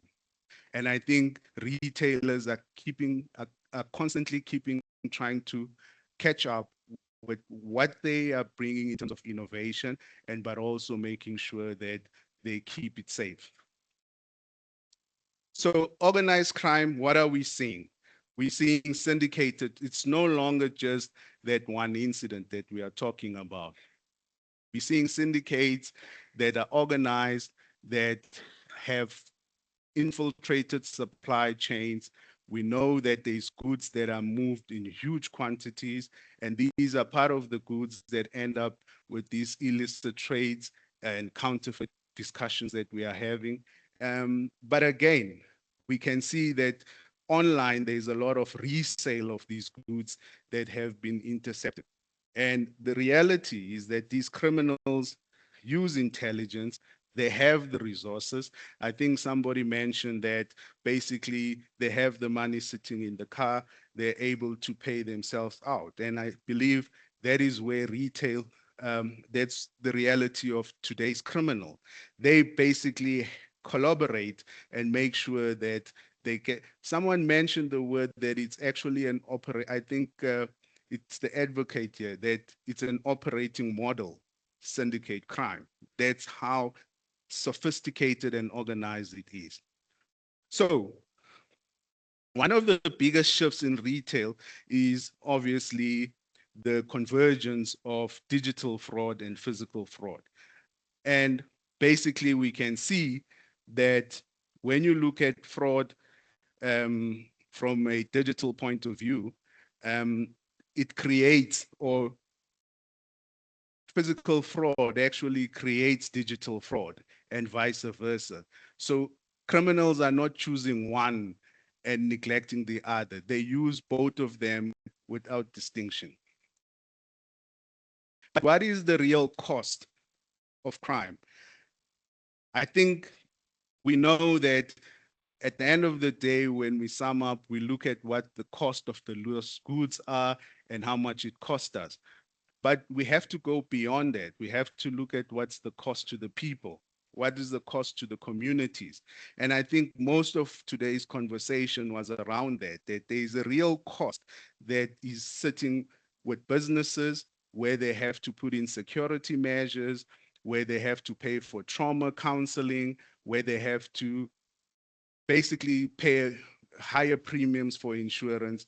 But again, the communities are using these as essential businesses where they do their livelihood shopping and so forth. And that's the real impact. And that's why we believe that this needs to remain as a national priority. I've spoken about 2021, and I think really for us as retailers, it's important that we don't forget what happened in 2021. There was again a reminder of what happened on the 30th of June. And I think it was a good test to see whether have we learned from what had happened in July 2021. And I would like to believe that how business and law enforcement came together in terms of preparing for the 30th of June was actually a test case. And I believe it was quite successful. And as retailers, we were comfortable on how things were managed on that particular day.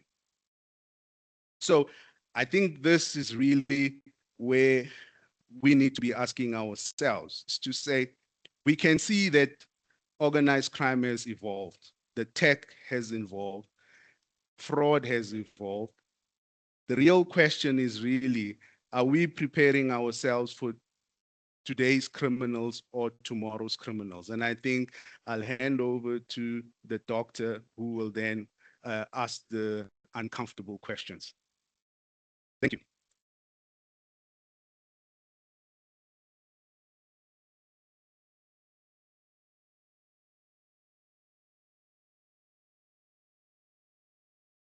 Thank you very much for that opening, Nuno. Can I please ask Dr. Wright to come up on stage and the panelists as well? Nuno, I know you're one of them. Charles, you should not have left the stage. It's Nuno, Aslam, Charles, ATN, and Alistair. If you can please come on stage. Great.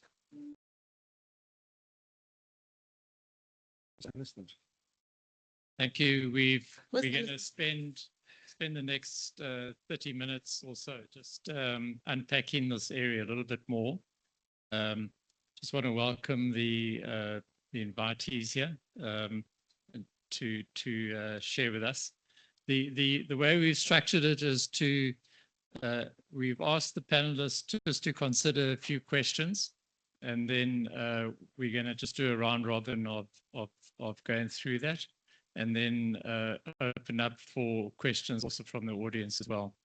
But essentially what we asked for before was for the panelists to consider over the last period of time, what has essentially changed in retail crime? Thanks, Abby. Thanks. Yeah, absolutely. You're taking the place of Alistair again. So we'll call you Alistair from now. Yeah, but essentially, one of the questions we asked was, what's changed over the last 15, 20, 10 years in organized crime or retail crime, in fact? And Nunu has actually explained that. So the panelists might still want to add details on that. We also asked the panelists to identify some of the areas that have been really successful over the past while as well.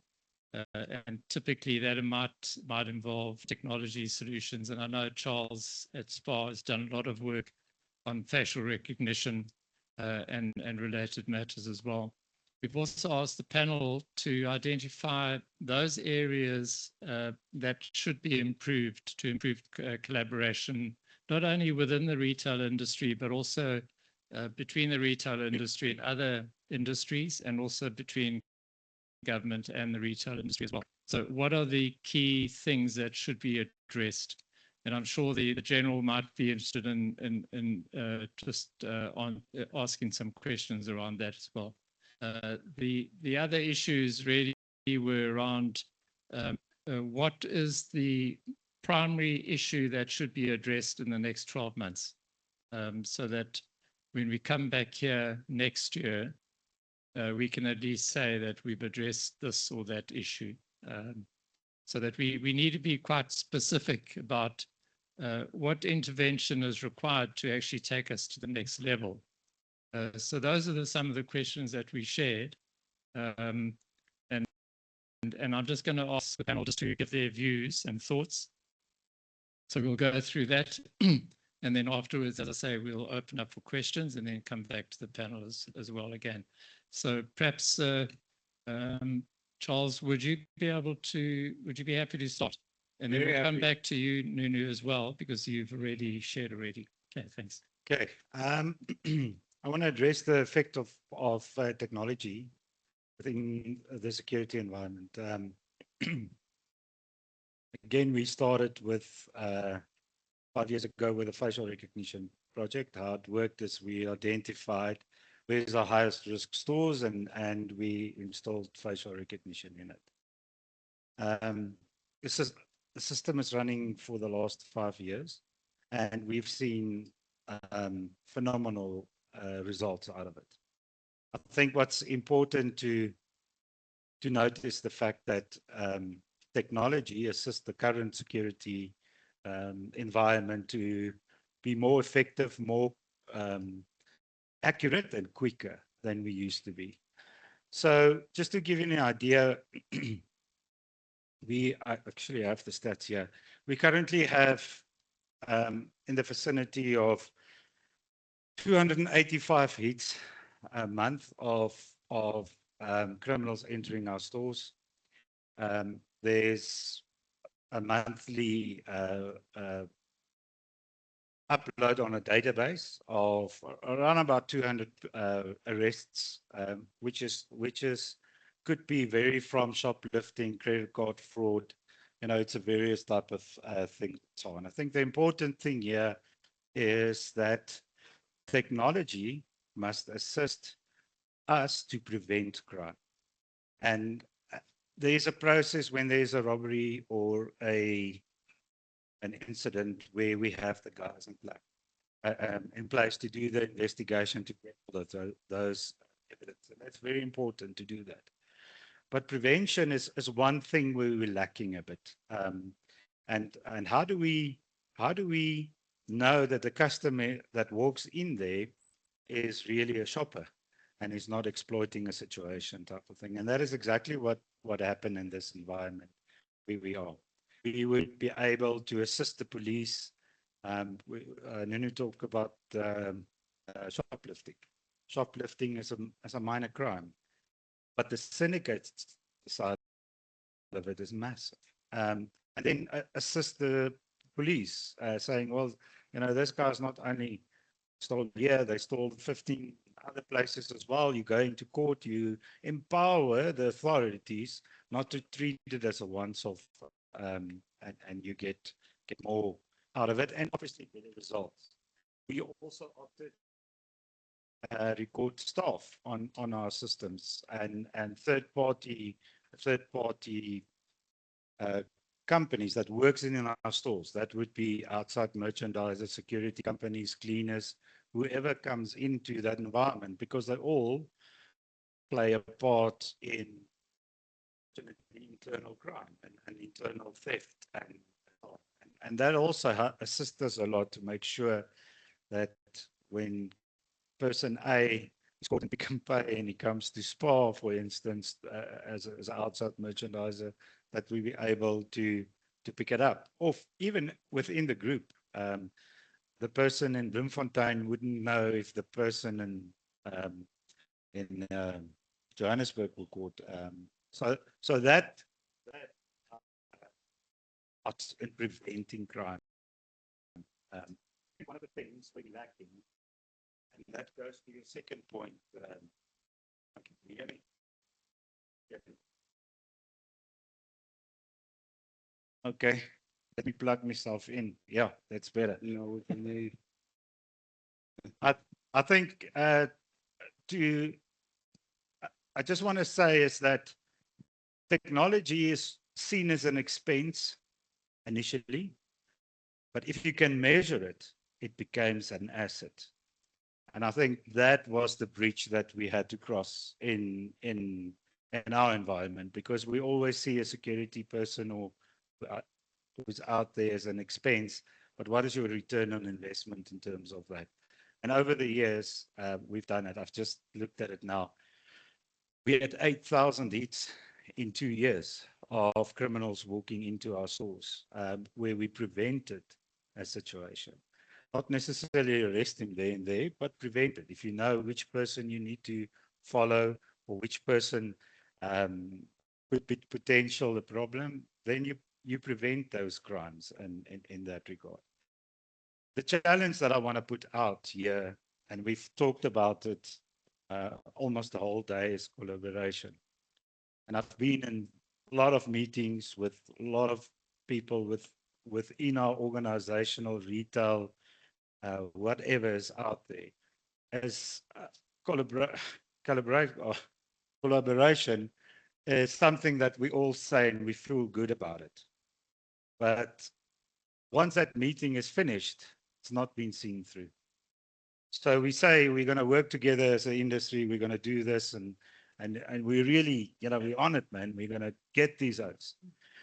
But what we lack, in my experience, is we don't have a champion that drives it. If you don't have a champion within your organization to drive collaboration, it will fall down as we walked out of that door. You need somebody in your organization to make sure that you communicate with each other. To give you an idea, if a person get a warrant of arrest, for instance, that person is profiled, perfect photo of him is captured on the system, and that can be shared in the retail environment. We know, all of us here, all criminals out there, have to do two things. They have to buy food and they have to put in petrol. They're going to go there. That's a given. And that is how, if we get that collaboration together, where we have champions within the group to drive it, me and you and many of us has got a list of things to do. Although collaboration is one of the things that you really want to do, it's not on top of our priorities or what we have to do, type of thing. Within the industry, but also cross. So the CGC, PSI work together. We've got the cash and transit industry. We've got so many industries who's doing fantastic work, but we don't share that information amongst our others in a structured way. I think that is the challenge out there that I really want to put out to is, in your organization, identify a person that can do the collaboration and follow it up. That should be that person's prime or part of his prime tasks. And then set that meetings together. So through the Consumer Goods Council, through the banking industry, the cash and transit industry, that those things come together. We have 4,000 or 8,000 faces on our database. We've got 12 criminal robbers on there. Only 12. And that is because we struggle to share that type of thing. If we've got that success with a petty crime or a small crime thing, can you imagine what would be the success of a person that skips bail or escaped or a known cash and transit robber and we have those photos. It's not like we don't have it. We have it in our organizations. And then come together, share it, understand what is a database. And with governmental, I think the general spoke about it as well as other speakers, is that we as business have tested, did a lot of things in terms of it. I cannot see why a policeman would have on his cell phone a function to take a photo of a person that he arrested and check against the database. Is that guy wanted either for food safety, illicit trade, whatever situation around those type of things? Thank you. Thanks. Thanks, Charles. Can I just ask you if the facial recognition project in SPA is so successful? Before you spoke about the other industries, but within the consumer goods industry, to what extent has that been rolled out across your fellow companies? Yeah, you put me on the spot now. Eh? Yeah, I know the answer. But no, I think facial recognition is a fairly new concept that's busy rolling out at that point of view. Yeah. I think a lot of us have seen what is the effect, so it's getting traction. I think the challenge is that we have a database, company A, B, C, and D have a database, and we're not sharing a global database where it is. If we can do that, that will be very, very successful. Yeah. Thank you. If I can just come in here, and I want to add to what you say. Sorry, Etten, do you want to start and then carry on? This one. Okay. Can you all hear me? That is jammer. Anyway, I just want to add to what you say. I think we're still too much fragmented. If we go back to the previous unrest period, we were all hanging in the air, and then we move into the one we had 32. And I was quite impressive with the KZN setup in terms of all the different parties. And I recall after that session, and we had a few, I said, I actually feel comfortable about KZN. And we can copy and paste that model in all other areas, you know, and it's exactly what you says in terms of sharing. I don't want your business secrets, but from a security point of view, we're there to minimize risk. And lessons learned go a far way, you know. And one of the aspects we really need to look at is also the education of our people. It must be a cultural change, a shift change that must be made. I'll take a simple example. We had quite a few robberies. I work for PepsiCo. So we've got the bread operation as well. And I had actually much more hair 5 years ago before I joined PepsiCo. And just giving training in terms of awareness, it picks up the diligence of the people, and it came down drastically with technology. But I feel I want to sit with the risk guy at breweries and discuss and talk about main things, what have happened, you know. I mentioned them earlier this morning. A challenge I have is we've got an investigation. We draw up all the documents. We report the case. We had a person murdered. From that, a few threat of lives. One of the main people murdered his girlfriend that actually talked about it. And then one of our third-party security supervisors was shot because he did his work.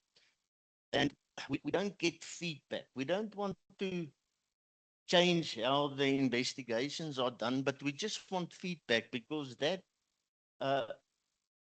rocks the cradle in terms of associates and from a duty of care perspective. You know, what are we doing? What's happening with the case? It's got a huge ripple effect through the business. But I'm that guy that the speaker of the president talked about, the guy going to the gym. Day 1, it's easy. Day 2, it's sore. And then day 7, I stop. But they say you need to do it, go past 14 days, then you're in it. And that's my call out for all of us, that we don't sit next year here and we again at day 7 and we didn't push through day 14 to make it a way of work, to share information, to share lessons learned. Because everything that was said from the first speaker to before me, everything touches everybody sitting here and all businesses right through South Africa. We're there to minimize crime. Our consumers and our associates or our staff is the most important people. And we need to look at it because it affects the food that can't go to the people, and the legitimate companies actually are left behind because they're so overthrown with additional costs and audits to be compliant, but then you do get circumstances like that. So my pledge will be is I'm prepared to be one of the few main peanuts to drive this, but I think it's important that we drive it and we get together and share information, because it's amazing to see what's the effect on the ground, on the front line, if they do feel safe and they can move and they're not scared. It's got a tremendous effect on the people. That's my 3 cents.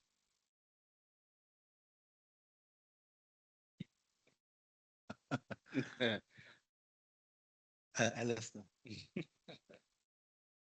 Yeah, so I think everybody raised the same issue. It's all about collaboration. And at this point, from a CGC point of view, we collaborate very well with other industries. We share information. We have monthly meetings. We do links between our suspects to see if we have the same suspects operating within the different areas. There's obviously always space for improvement. Then the second level of collaboration is with law enforcement, which is also going well in terms of provincial commissioners, all the way down to district level and sometimes even to station level. The challenge, as was raised by some of the panelists, is you can make 10,000 arrests. The point is, do we get these cases through court? Do we convict these people? And you'll go look at statistics and you'll see that 90% rate is a failure. So we're only able to successfully convict 10% of all those people that we arrested. So I know Operation Shaniela's got this document that they released where they say for the month they've arrested 90,000 people for this and that. Do all of those cases actually make court? Do they actually get convicted? Do they actually get sentenced? And the answer is no. And I think from an industry point of view, that's where we need to decide to play a role and assist government with those type of things. You know, Business Against Crime is busy with the NPA, with a certain project related to how cases are managed and all of that. But I think it needs to spread throughout the law enforcement cluster, where I know there's 10 stations that they're also doing a pilot with. Oh, sorry, can you not hear me? There's 10 stations that I'm not just mic in my hand, sorry about that. There's 10 stations that they're doing a pilot on. And it's important that we as business play our part.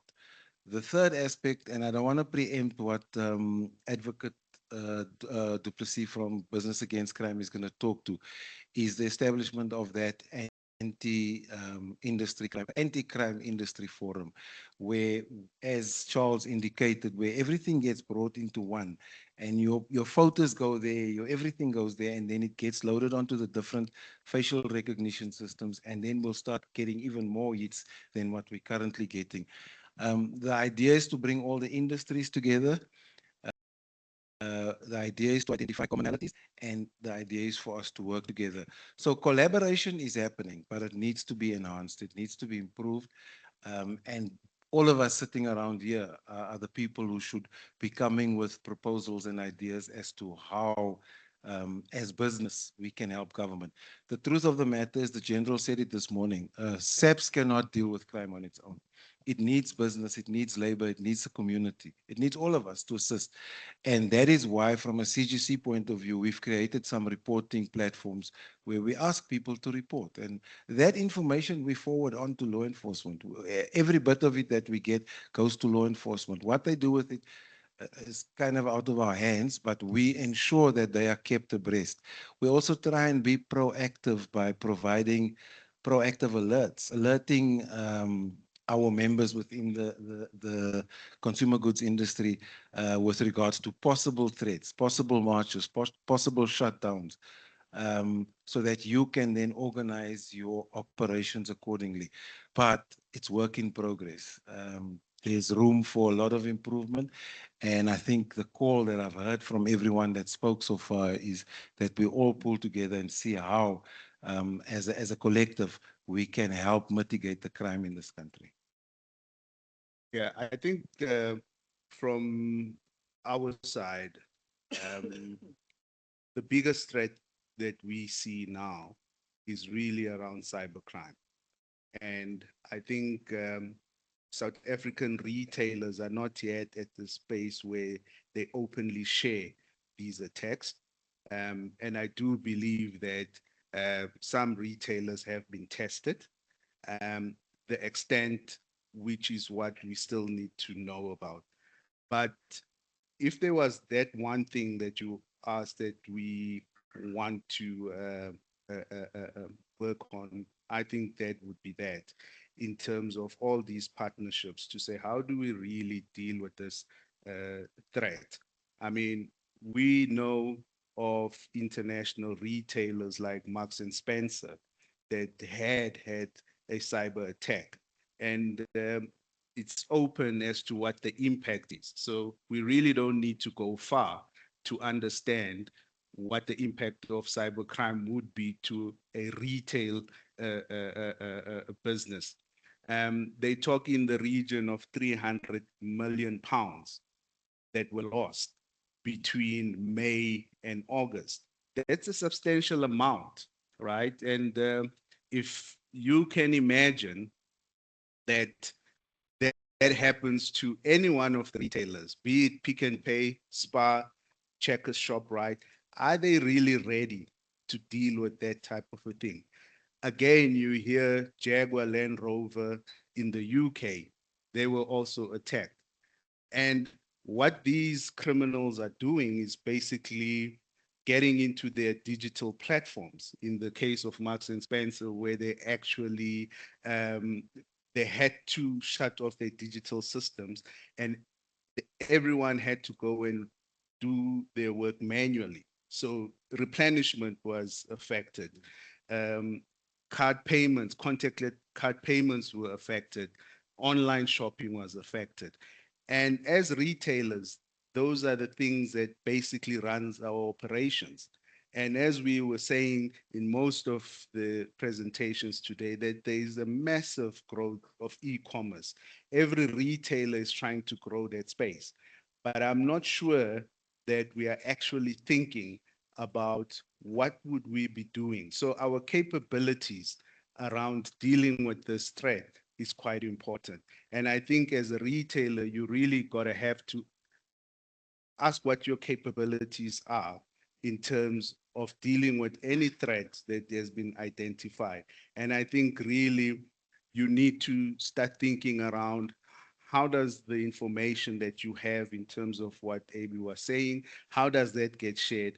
Are you getting value from the information that you are sharing? Do we know how to deal with these technology-enabled fraud? And do we have that capability? And I think, again, in terms of capabilities, you've got to ask yourself, do you have the right people in your organization? You know, if you don't, then you need to partner with specialists. You need to outsource specialists, people who understand this, right? Because there are people that would understand how to deal with it, even if you don't have the resource internally. And I think, again, looking at business continuity and resilience. I mean, I can imagine a huge retailer like Marks and Spencer having to operate without these systems, right? There's a level of resilience that they probably had to display. But at the same time, again, I think it's about having those plans in place to say, what happens if we get hacked and our systems get shut down? Just imagine that, all right?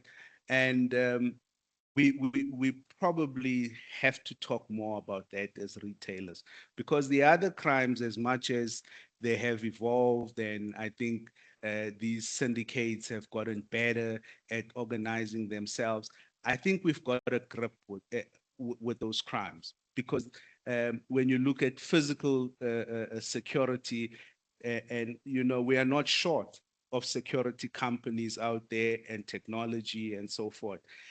It's that space around cybercrime that I think we as retailers have to pay more attention.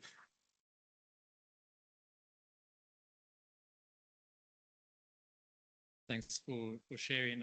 Is it working? Thanks for that. I think we've each had an opportunity to talk about those questions. What I'm drawing out of the discussion is there are areas that are not fully covered at this point in time in terms of response to organized crime, and cybersecurity is an important area. I've also drawn out the importance of that information sharing between industries and companies and also industries as well. But also there's some best practices that exist within the sector that could be taken out or replicated further as well. And as AB says, you know, there's a lot of collaboration within the sector that's currently going on, and that has been going on for decades now. So that's a good platform to work on. But we're looking forward to the talk that Anton is going to give later on about the industry forum, which is an important element, I think, to add to the total framework of retail or dealing with retail theft and crime. So we look forward to that. I just want to thank you for your participation. I think we probably due to end now, just to keep within the times. But thank you very much, and appreciate your inputs. Thank you.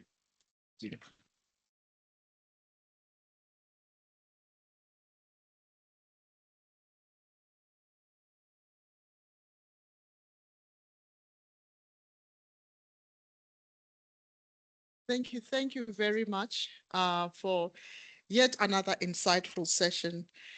The day just keeps getting better and better, right? It's fine. We do have accommodation for those that are prepared to stay with us until 10 p.m.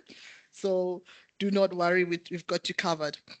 But, you know, on a serious note, we've now come to what I'd like to describe as the glue that puts this together. The next topic is technology and global standards. That's going to illustrate practical tools. It says that retail can implement to strengthen supply chain resilience. But I know it's not just retail. It's about anything and everything that needs visibility in the business space. And with this, I'd like to introduce my colleague and welcome her to the stage, our Global Standards and Solutions Executive for GS1 South Africa, Michelle Francis Pariachi. Over to you. Thanks. Thank you. See you then. So warm. Hello.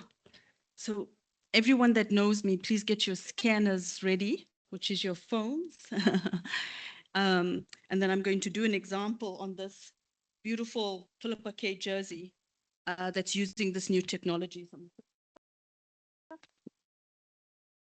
And get ready with the clicker. So today I was being asked to tell you the story about what's changing in retail and manufacturing. And that's exactly what I'm going to do. These bottles of water, which you're going to scan with your phone with the Google scan option, I'm going to show you the power of that because of the AI ability with it now and that unique GTIN. But more importantly, this barcode is going to disappear in a few years, this linear barcode. We're going to have a new intelligent barcode that you and I can pick up our medicines, check the box, and see if it's expired without, I'm still looking for where the expiry date is. And it's printed there, and I can barely see it. All right, that's going to change. And who's behind that? Across the world, it's already happening. So that's what we want to share with you today. And there's a new digital product passport coming out that largely the Europe is leading, as well as China. And it's on that jersey, which is very important for our country for trade. Whether that be copper, whether that be textiles, whether that be our agricultural products, it's happening. Right? So all of us have heard about the disruption that illicit and counterfeit is causing. And we need a change. But every time I attend one of these seminars, we don't go beyond the surface level discussions.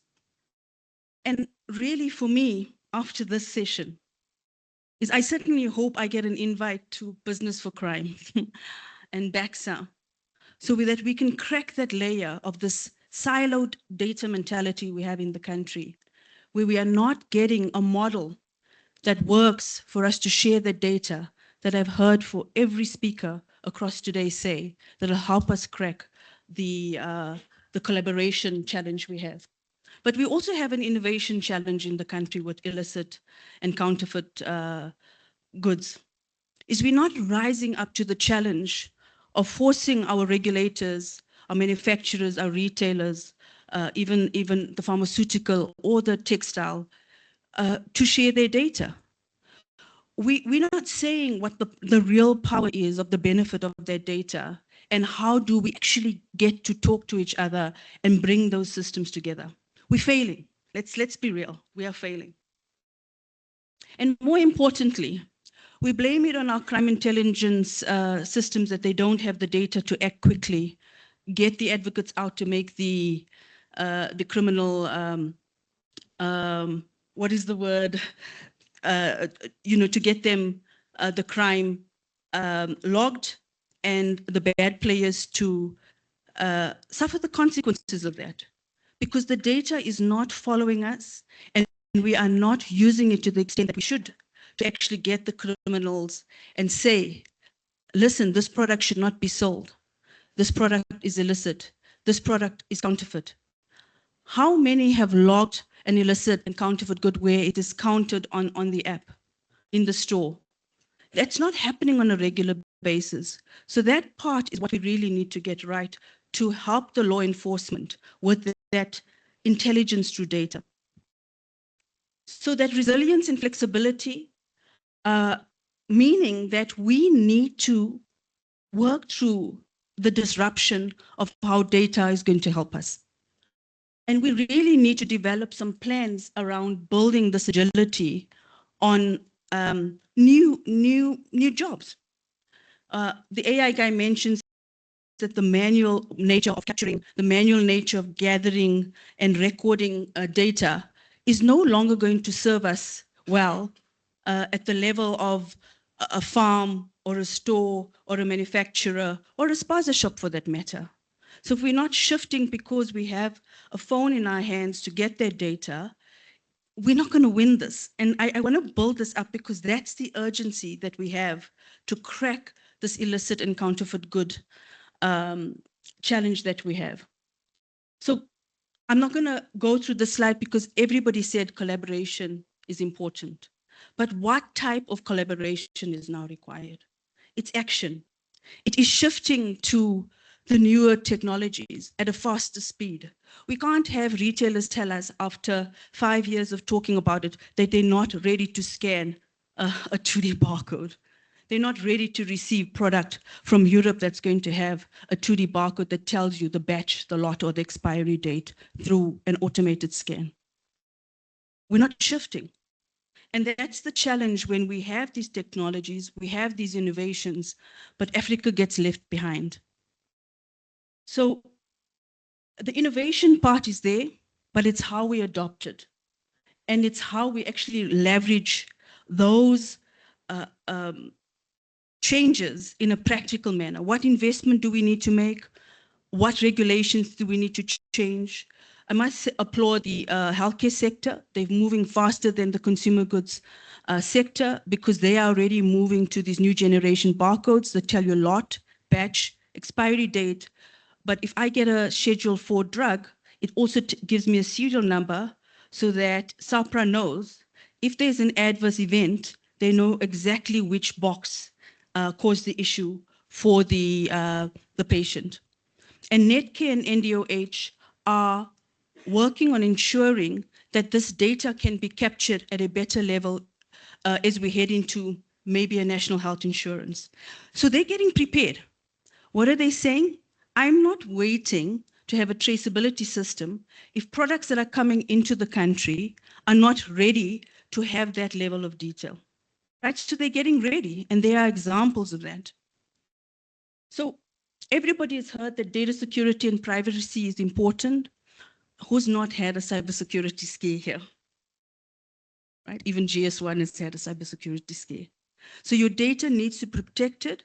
And we want to assure you as GS1, we've just released a new digital identity, it's a new standard, a digital signature to support brand protection and product authenticity.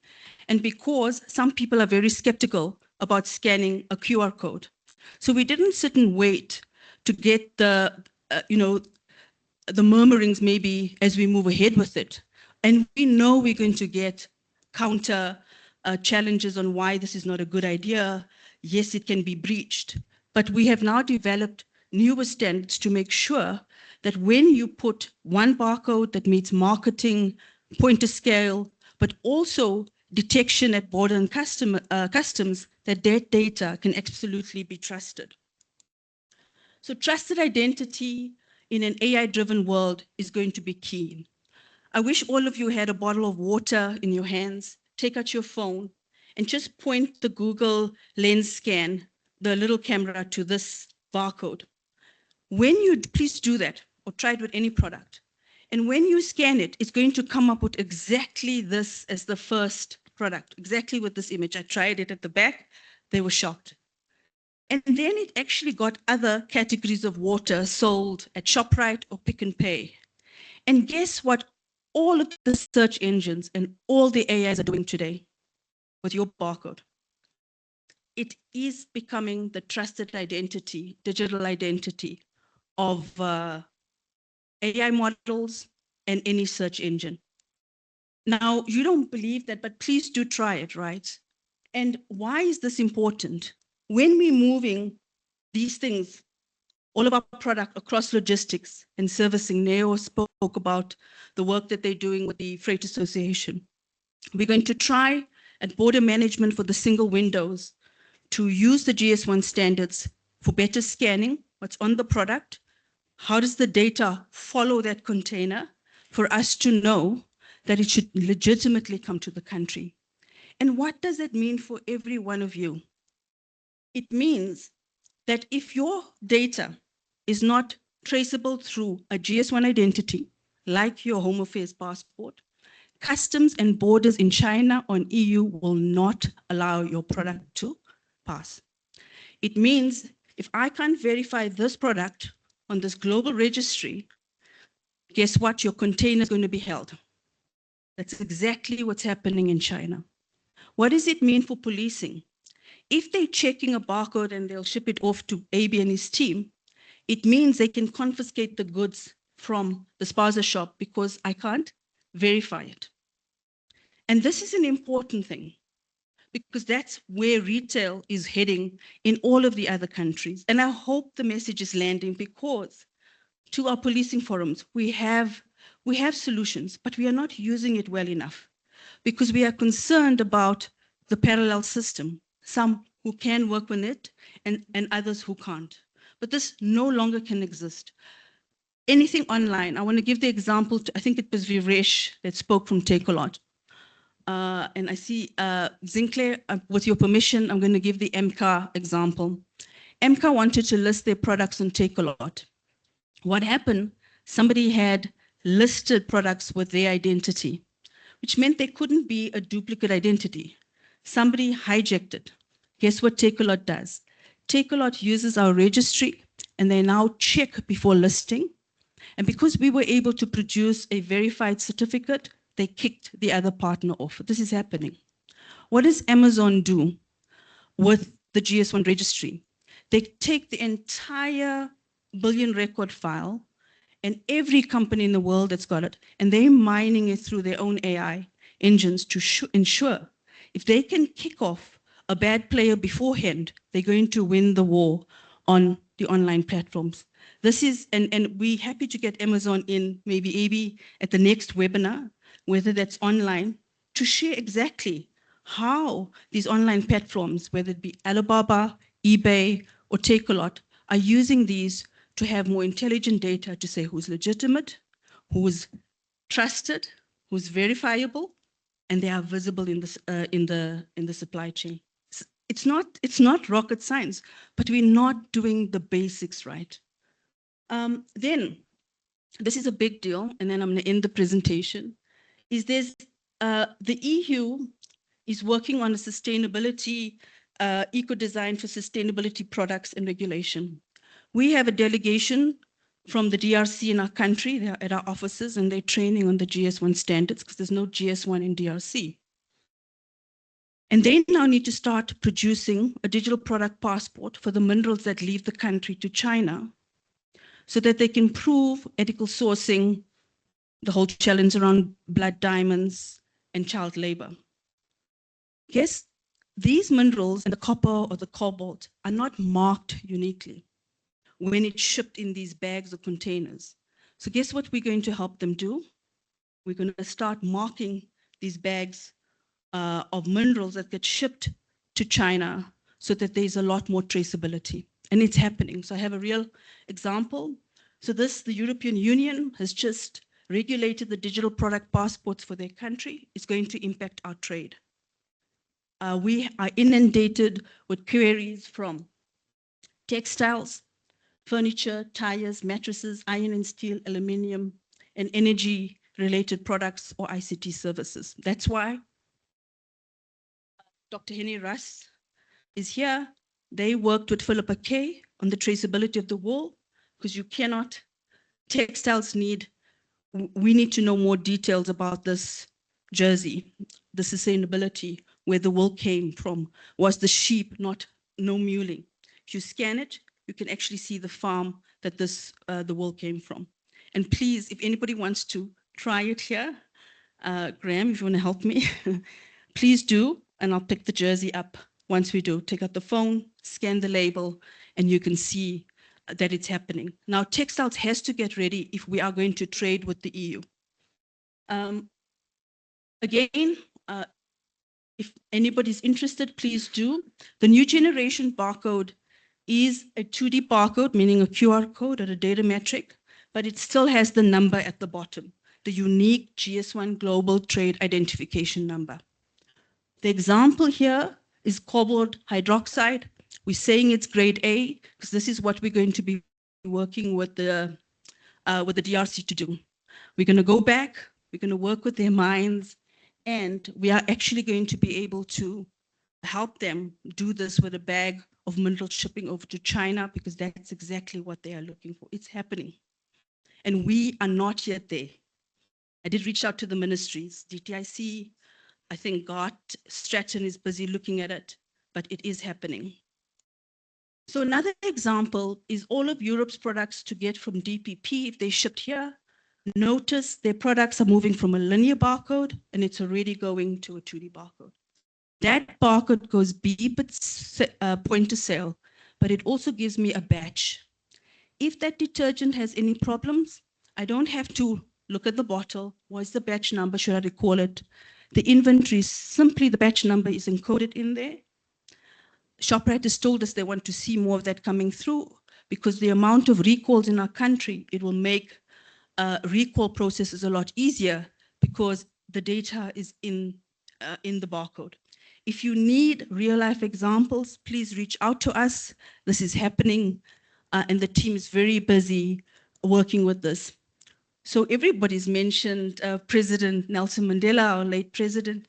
We did an example for textile called Ubuntu Madiba denim. This denim jacket, if you scan the QR code, you'll get some of the sustainability data, where the denim came from, and anything that you need to know of the product, right? Even the country of origin, similar to the jersey that's going around. So technology does enable. We've all heard IoT, sensors, and biometrics. Biometrics is becoming very important even for animals and farms, given the foot and mouth disease. We see the red meat services using our traceability standard. We don't only identify products. Every farm in the country, from the wool to the meat industry, is now having a GLN for each farm. And guess what? The vaccine is not being administered to those farms for foot and mouth disease unless that farm is traceable. Because we need to prove that the foot and mouth disease is under containment, the animal has been vaccinated, and the only way you can do is through traceability. Real life example, AB and the team through the presentations will send the wool case and the meat industry one. So I'm going to finish off with artificial intelligence. GS1 across the world is working with every large language model from ChatGPT to Gemini to Claude and every AI, because every AI needs a trusted identity. If you use AI today, you scan the barcode, it should pick up your product, not any other product, because there's at a product layer, the digital identity is your barcode number. This is not happening tomorrow, it is happening today. So GS1 did not want to be left behind. We work with the Google and all the large language models. You can try it with any of the barcodes. You'll see your unique number being linked to your product in AI. Why is this important? Because all of us search AI to say, you know, is this product safe? Maybe I have a medical issue and I'm coughing, what product can I use? We're using AI to search for products. If it's not giving us trusted information, it's going to cause more harm than it's going to be good. So before, AI used to answer you. But as our AI expert said, AI now actually makes decisions. It compares, it negotiates, it buys, right? That's really what's happening with these AIs. But it's also making decisions across borders of what we are allowed to ship or not. So things are changing very fast. If there's no trust in it, the agent might act incorrectly, the regulator might block things that they shouldn't, but more importantly, at our borders and customs, we will not know where that good is coming from because AI is making that decision. And it's all bits and bytes. If that data is not trusted, it's only going to get more complex for us to catch up. And that's why GS1 is creating those models from identity to what does that identity mean. And I'm not going to go through all of this because many of the guys have talked, but this is a very important aspect that we are working with within the GS1 space to make sure that the provenance perspective at the end of the day can be trusted. And GS1 is going to be behind a lot of the product identity and trust. And we hope that as a country, we do pull together. I'm going to skip all of these slides because everybody has talked about it. The only thing that I want to share with you for the programs that are going to be working with on customs going digital, we are working with Brazil, China, and China to identify ports, and also Saudi Arabia is doing a track and trace, particularly for agri products. So if we're shipping to Saudi, they're going to be looking for this. And then lastly, we have a China-Africa agreement. Look at Amca's products there with the 600 number. Look at our wines there. This is a China e-commerce platform at their customs, right? And they're saying to me, Michelle, I don't see images for some of your products. Here's it. Please work with your manufacturers to get it. If it's not visible there with a good image, we are not bringing African products into the country. Likewise, we want all of China's products with the issues we have with the volumes to be on our side. So there's an opportunity from this for the union lady that gave us those stats, or the toys guys. How do we balance what was shipped, what was paid for duty through this corporation? Because it should be beneficial, not one way, right? We must also demand the same thing from China, that their product is visible here at customs. So that's the last slide that I want to leave you with you, because trust really needs to become operational in our supply chain at the digital level for us to honestly crack the forensic data that we need to deal with the illicit flows of products in the country. So I'm going to leave it there because a lot of people have said the same things that I have. Make sure that your digital twin is good. It's got a GS1 barcode, and that you work with us to make sure we are transitioning to this new digital product passport and labels. And please do work with us. We are here to help. But I hope that the seminar takes more seriously the value of traceability in every area of the value chain. Thank you very much.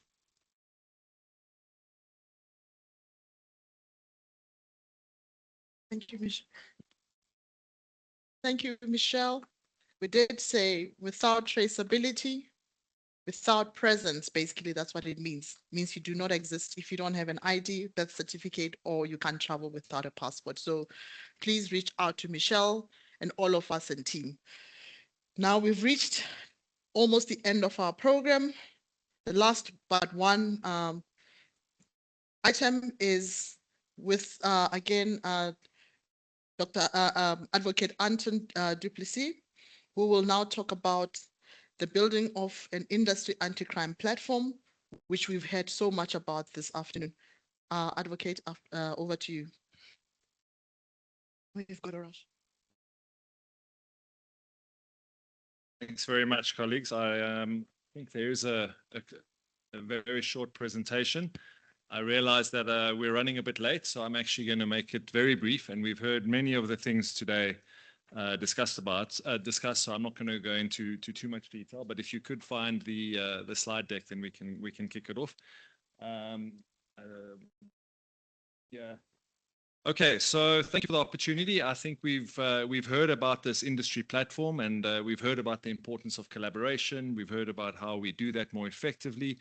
And we've also heard that many of you are very actively involved in tackling organized crime in your daily jobs. The retail sector has become invested heavily in security, intelligence, technology, investigations, and public-private partnerships. But the purpose of this very short presentation is not to introduce you to a new competing initiative. It's to explain how we can better connect the capabilities that already exist across industries, so that collectively business can make a greater contribution to strengthening South Africa's response to organized crime. And that's really what this industry platform against organized crime, which is jointly established by BAXA and the Consumer Goods Council, hopes to make possible. So why do we need it? And we've heard how organized crime has changed over the past decade. We've heard how it doesn't exist in isolation, and how the same criminal networks involved in retail theft frequently intersect with illicit trade, logistics, financial crime, cyber, etc. The retail industry knows this better than most. We also know that individual sectors have invested significantly in developing their own specialist capacity. And there are so many excellent initiatives underway. We've heard about some of them today. The challenge is, colleagues, that these initiatives mostly operate independently. So the objective of this platform is not to replace them, but it is to connect them. So the platform exists to harness, and once it's fully formed, and we'll give you all the information you need, exists to harness the collective strengths of business so that successful initiatives can be shared, capability can be mobilized more effectively, and support can be aligned to government priorities, as we heard from Kule this morning. Because ultimately, stronger collaboration leads to stronger institutions, and business resilience and a stronger rule of law. So what is the strategic pivot that's needed? Now, this slide captures, it's quite busy with the help of AI, but it can be shared with you.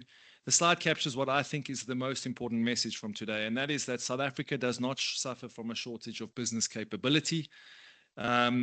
Across our industries, we have exceptional investigators, forensic specialists, analysts, cyber experts, but the real challenge is much more about how this capability remains fragmented. Information sits in silos, as we've heard. Expertise is often disconnected. Successful interventions are very difficult to scale. And organized crime loves this because it exploits these gaps. And our response, therefore, requires a strategic shift, a pivot, if you like, from building more capability to coordinating the capability that already exists without duplicating it. And we believe that this platform provides that coordination mechanism. We are not creating another organization, but just connecting existing initiatives and helping them work together more effectively. And very briefly on this slide, you'll see that we are proposing 3 strategic interventions. They really are quite in a summary. The one is to find out how we can collaborate better to support government, particularly the initiative you heard from Kule this morning. And I'm sure you'll agree that there's a lot of impressive work and thinking going on within government to tackle this problem more effectively. But the first is, how do we support government priorities? We know that government remains responsible for enforcement. So what we're trying to do with this first pillar is to see how business can contribute specialist capability, where it can make a practical difference to support the agreed priorities, particularly through that JIC partnership that Kule mentioned. The second pillar focuses more on effective collaboration. We know that there are many barriers to collaboration, but some of them are procedural rather than ideological. So what we're wanting to look is developing information sharing arrangements, governance processes, capability mobilizations that can be simplified. And we believe that the platform can help remove the barriers to sharing of information between ourselves as industry and as the private sector. And then very importantly, also breaking down barriers to how we can share that information with the state. Because one of the biggest things we've heard today, one of the biggest challenges is not that we're bad at target hardening, not that we're bad at prevention as industry, but the biggest missing ingredients in our collective fight against organized crime is, I think what the doctor earlier had said, is it's accountability. The value chain ends when the matters are handed over to the law enforcement and there's no accountability. And that impunity breeds more brazenness and breeds more impunity. So the platform is hoping to remove those barriers so that we can take the data, the information we have, and legally and appropriately give it to the state so that that accountability cycle can be strengthened. The third intervention focuses more on ourselves, and it's about strengthening our business resilience. This is particularly relevant in the retail sector because many of the threats faced by all of you are shared across industries. So the third pillar is really about how do we work together as industries to improve threat awareness, coordinate our responses, share successful practices, and strengthen resilience across supply chains. And so, as I said, the first 2 pillars really are about how do we get better at harnessing our capabilities, our data, so that we can support that broader accountability value chain. The third one is just how do we get better between ourselves and amongst ourselves as industry in preventing and sharing lessons more effectively. So there are a couple of guardrails. This will be shared with you, all of you, in the slides. I just think the most important point to make is the platform is a voluntary coordination mechanism. It facilitates collaboration. It promotes lawful, popular, compliant information sharing. It supports prevention and resilience, and it mobilizes specialist capability in support of government priorities. But it is not a law enforcement agency. It does not assume statutory powers. It does not replace participating organizations and your mandates. It's certainly not a gatekeeper on the various collaborations that are happening, but it comes back to that very important point or ingredient that we say is missing, and that's collaboration and a sustainable mechanism to ensure that collaboration. Because as the former speaker was saying, we all are speaking about collaboration. When you leave the room, the collaboration ends. This is an initiative or an effort to try and ensure that there's an injection of sustainability into our collaboration efforts with the required guardrails. So I think just to end off then, in terms of how do we then create shared value, ultimately, unlike many initiatives, we don't want to measure this by the number of meetings that we hold. It must be measured on the outcomes. I think from a government perspective, we must see stronger public-private partnerships and improve support for national priorities. We believe BAXA that can play that interface role because we have MOUs with all the relevant government departments. We are part of this JIC structure, and we can help provide that interface between industry and government. The value for business is greater resilience, better intelligence, reduced duplication, and stronger protection against organized crime. And then ultimately, the most important stakeholder for us must be society, where we see safer communities, increased investor confidence, and then ultimately stronger economic growth. Colleagues, this platform will only succeed if industries see themselves as partners in a shared national effort, which I believe, after listening to everyone today, that you certainly do. I therefore encourage all of you, please, to be represented on this industry body, become actively involved as we establish various capability networks and begin the next phase of implementation. We look forward to working with all of you. Many of you were at the meeting yesterday where we discussed it. If you want any further information, please email me or email Graham. We'll send you all the information that's needed on it. It's early days. It's the beginning of the process, but we think that we need to, as industry, come together and create something that will ensure that our collaboration becomes meaningful, practical, and beneficial, not just to ourselves, but to the state, so that we can ultimately end that massive impunity gap that continues to exist in the organized crime space. Because if we don't, it's going to be a revolving door, and we're just going to have to target harder and more, spend more money, which will result in less economic growth, less jobs, and ultimately we'll just be chasing our tails. So this is what this initiative is about. I hope you can support it, and we'll provide any additional information you need. Thank you very much.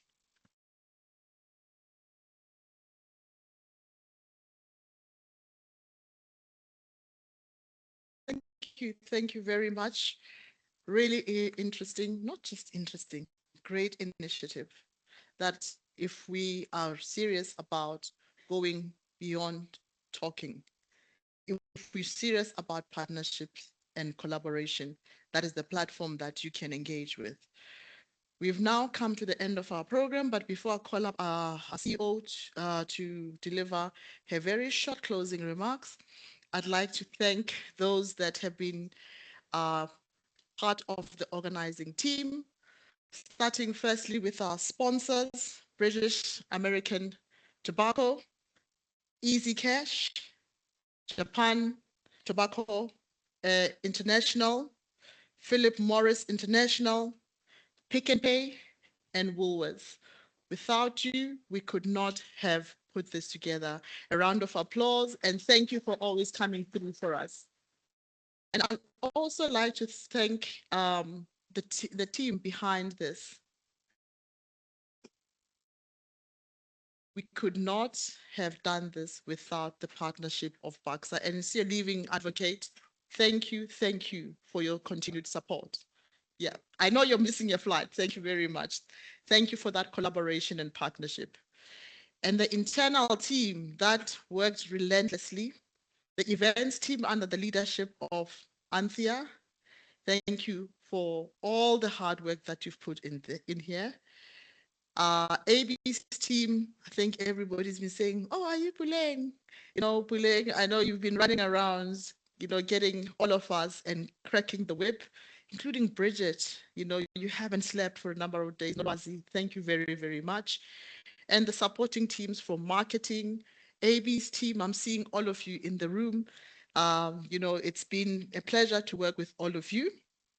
And I'd like to also thank the speakers and the panelists who brought expertise, our partners in crime, literally, our partners who make our lives easy, but our partners that work relentlessly to make South Africa a better place.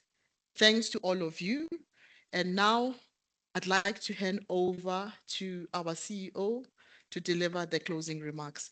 And this is the last time I'll speak to you, and hopefully we'll see you again next year, even bigger and greater. Thank you very much.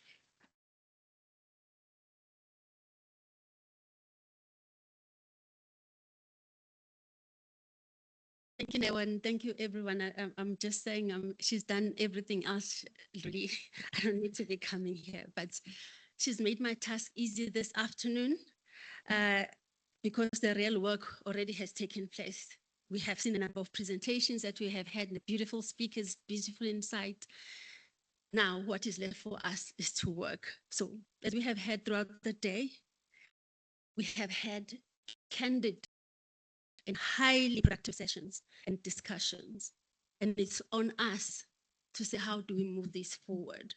I mean, we've had Dr. Anton, please, Advocate Duplessis talking about the industry anti-crime platform as the organization CGCSA, and you know all our partners from the task forces, we want you to come and be on this journey with us, with BAXA, because it's really, really important. We've been talking about collaboration. We've been talking about how do we pull resources together? How do we make sure that the intelligence and the information is coming together? And this is the how. So can we, I'm asking from the bottom of my heart, that we do that, so that when we come back here next year, we are not just talking. You know, Dr. Ahmadi have already said that this morning, we need to have implementable, impactful programs. And this is our opportunity. For the first time in this seminar, I think it's our third year that we are here, we have an actual platform on how do we move forward. So this was just off the script from Neo, what Neo wrote for me, but yes. So as we conclude the seminar this afternoon, I'd like to extend my sincere appreciation to every speaker, panelist, participant who have contributed to what has been an insightful and constructive and action-oriented discussion this afternoon. When we opened the session this morning, we did it under the theme, Building a National Partnership Against Crime, Protecting South Africa's Economy. Throughout the day, we have heard clearly and consistently that this is just not just a theme, that is just aspirational. It is a necessity. It's something that we have to do. From the presentations that we have had on national crime landscapes, government priorities, and BAXA 2030 vision, as we have seen and seen the presentation that they have been discussing today, and discussions on illicit organized crime and artificial intelligence and e-commerce supply chain vulnerabilities that we are all suffering from, and practical technology solutions, one message has been clear for all of us. Crime is everyone's responsibility and problem. Therefore, it has to be everyone's responsibility. We have heard how organized crime networks continue to evolve. They're becoming more sophisticated and more agile, increasingly enabled by technology. And then by that, they undermine legitimate businesses, threaten jobs, and reduce investment and weaken our economy. So we have to also be reminded that these challenges cannot be addressed by law enforcement agencies only. We are all required to do our part. Success requires partnership, and perhaps more and most importantly, partnership that is built on trust, shared information, coordinated action, and common purpose. We have to trust each other. Criminals tend to trust themselves and trust each other, and they are playing on that gap that we have, that we are not trusting each other. I know I work with retailers. Retailers don't trust each other, so that's a known fact. So can we move beyond that to say, let's look at non-competitive issue, and crime is not a competitive issue. We have to trust each other to say we have the best interest of the industry. So today's discussion have demonstrated that South Africa possesses both expertise and commitment required to confront these challenges that we have. We have seen the examples of innovation, practical solutions that we have seen, and explored a role of technology and global standards to strengthen the traceability and supply chain resilience. And also we have benefited mostly on frank conversations that we have had this morning and throughout the day today about the realities facing our sector as the consumer goods and retail sector. Importantly, today's seminar was never intended to be an event characterized by discussions only. The purpose was to create a momentum for action. This is why that most of the work or the discussion and the outcome of today is the industry anti-crime platform and the launch of it that was recently launched and soon to be signed on the 20th of August.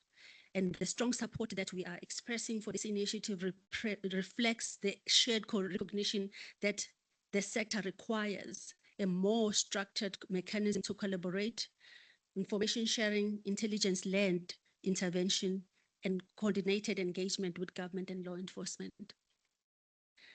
So this platform represents an opportunity to move beyond fragmentation that we are experiencing so that we can respond in a united manner and in a united approach as an industry. An approach that is focused on prevention and disruption of criminal infrastructure because they have an infrastructure. And this approach needs to be focused on protecting consumers, businesses, and the broader economy.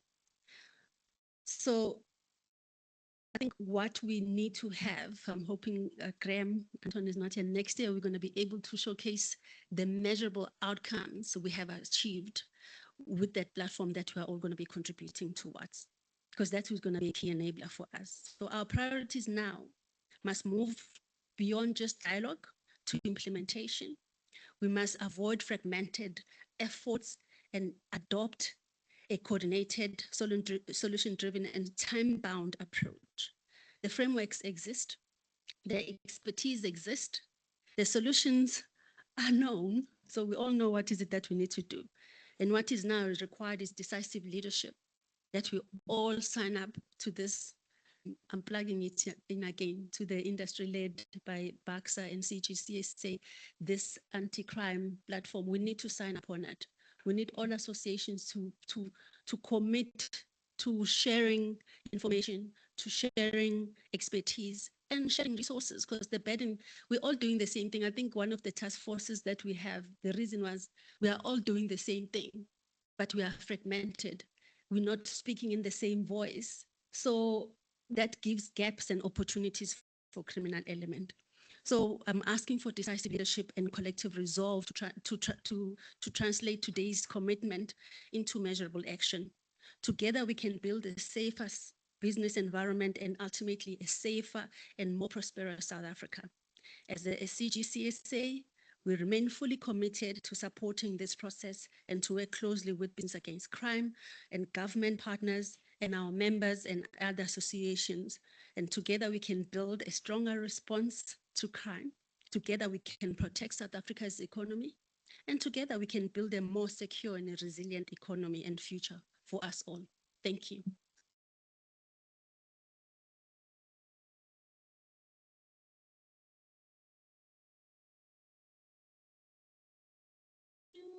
Went flat.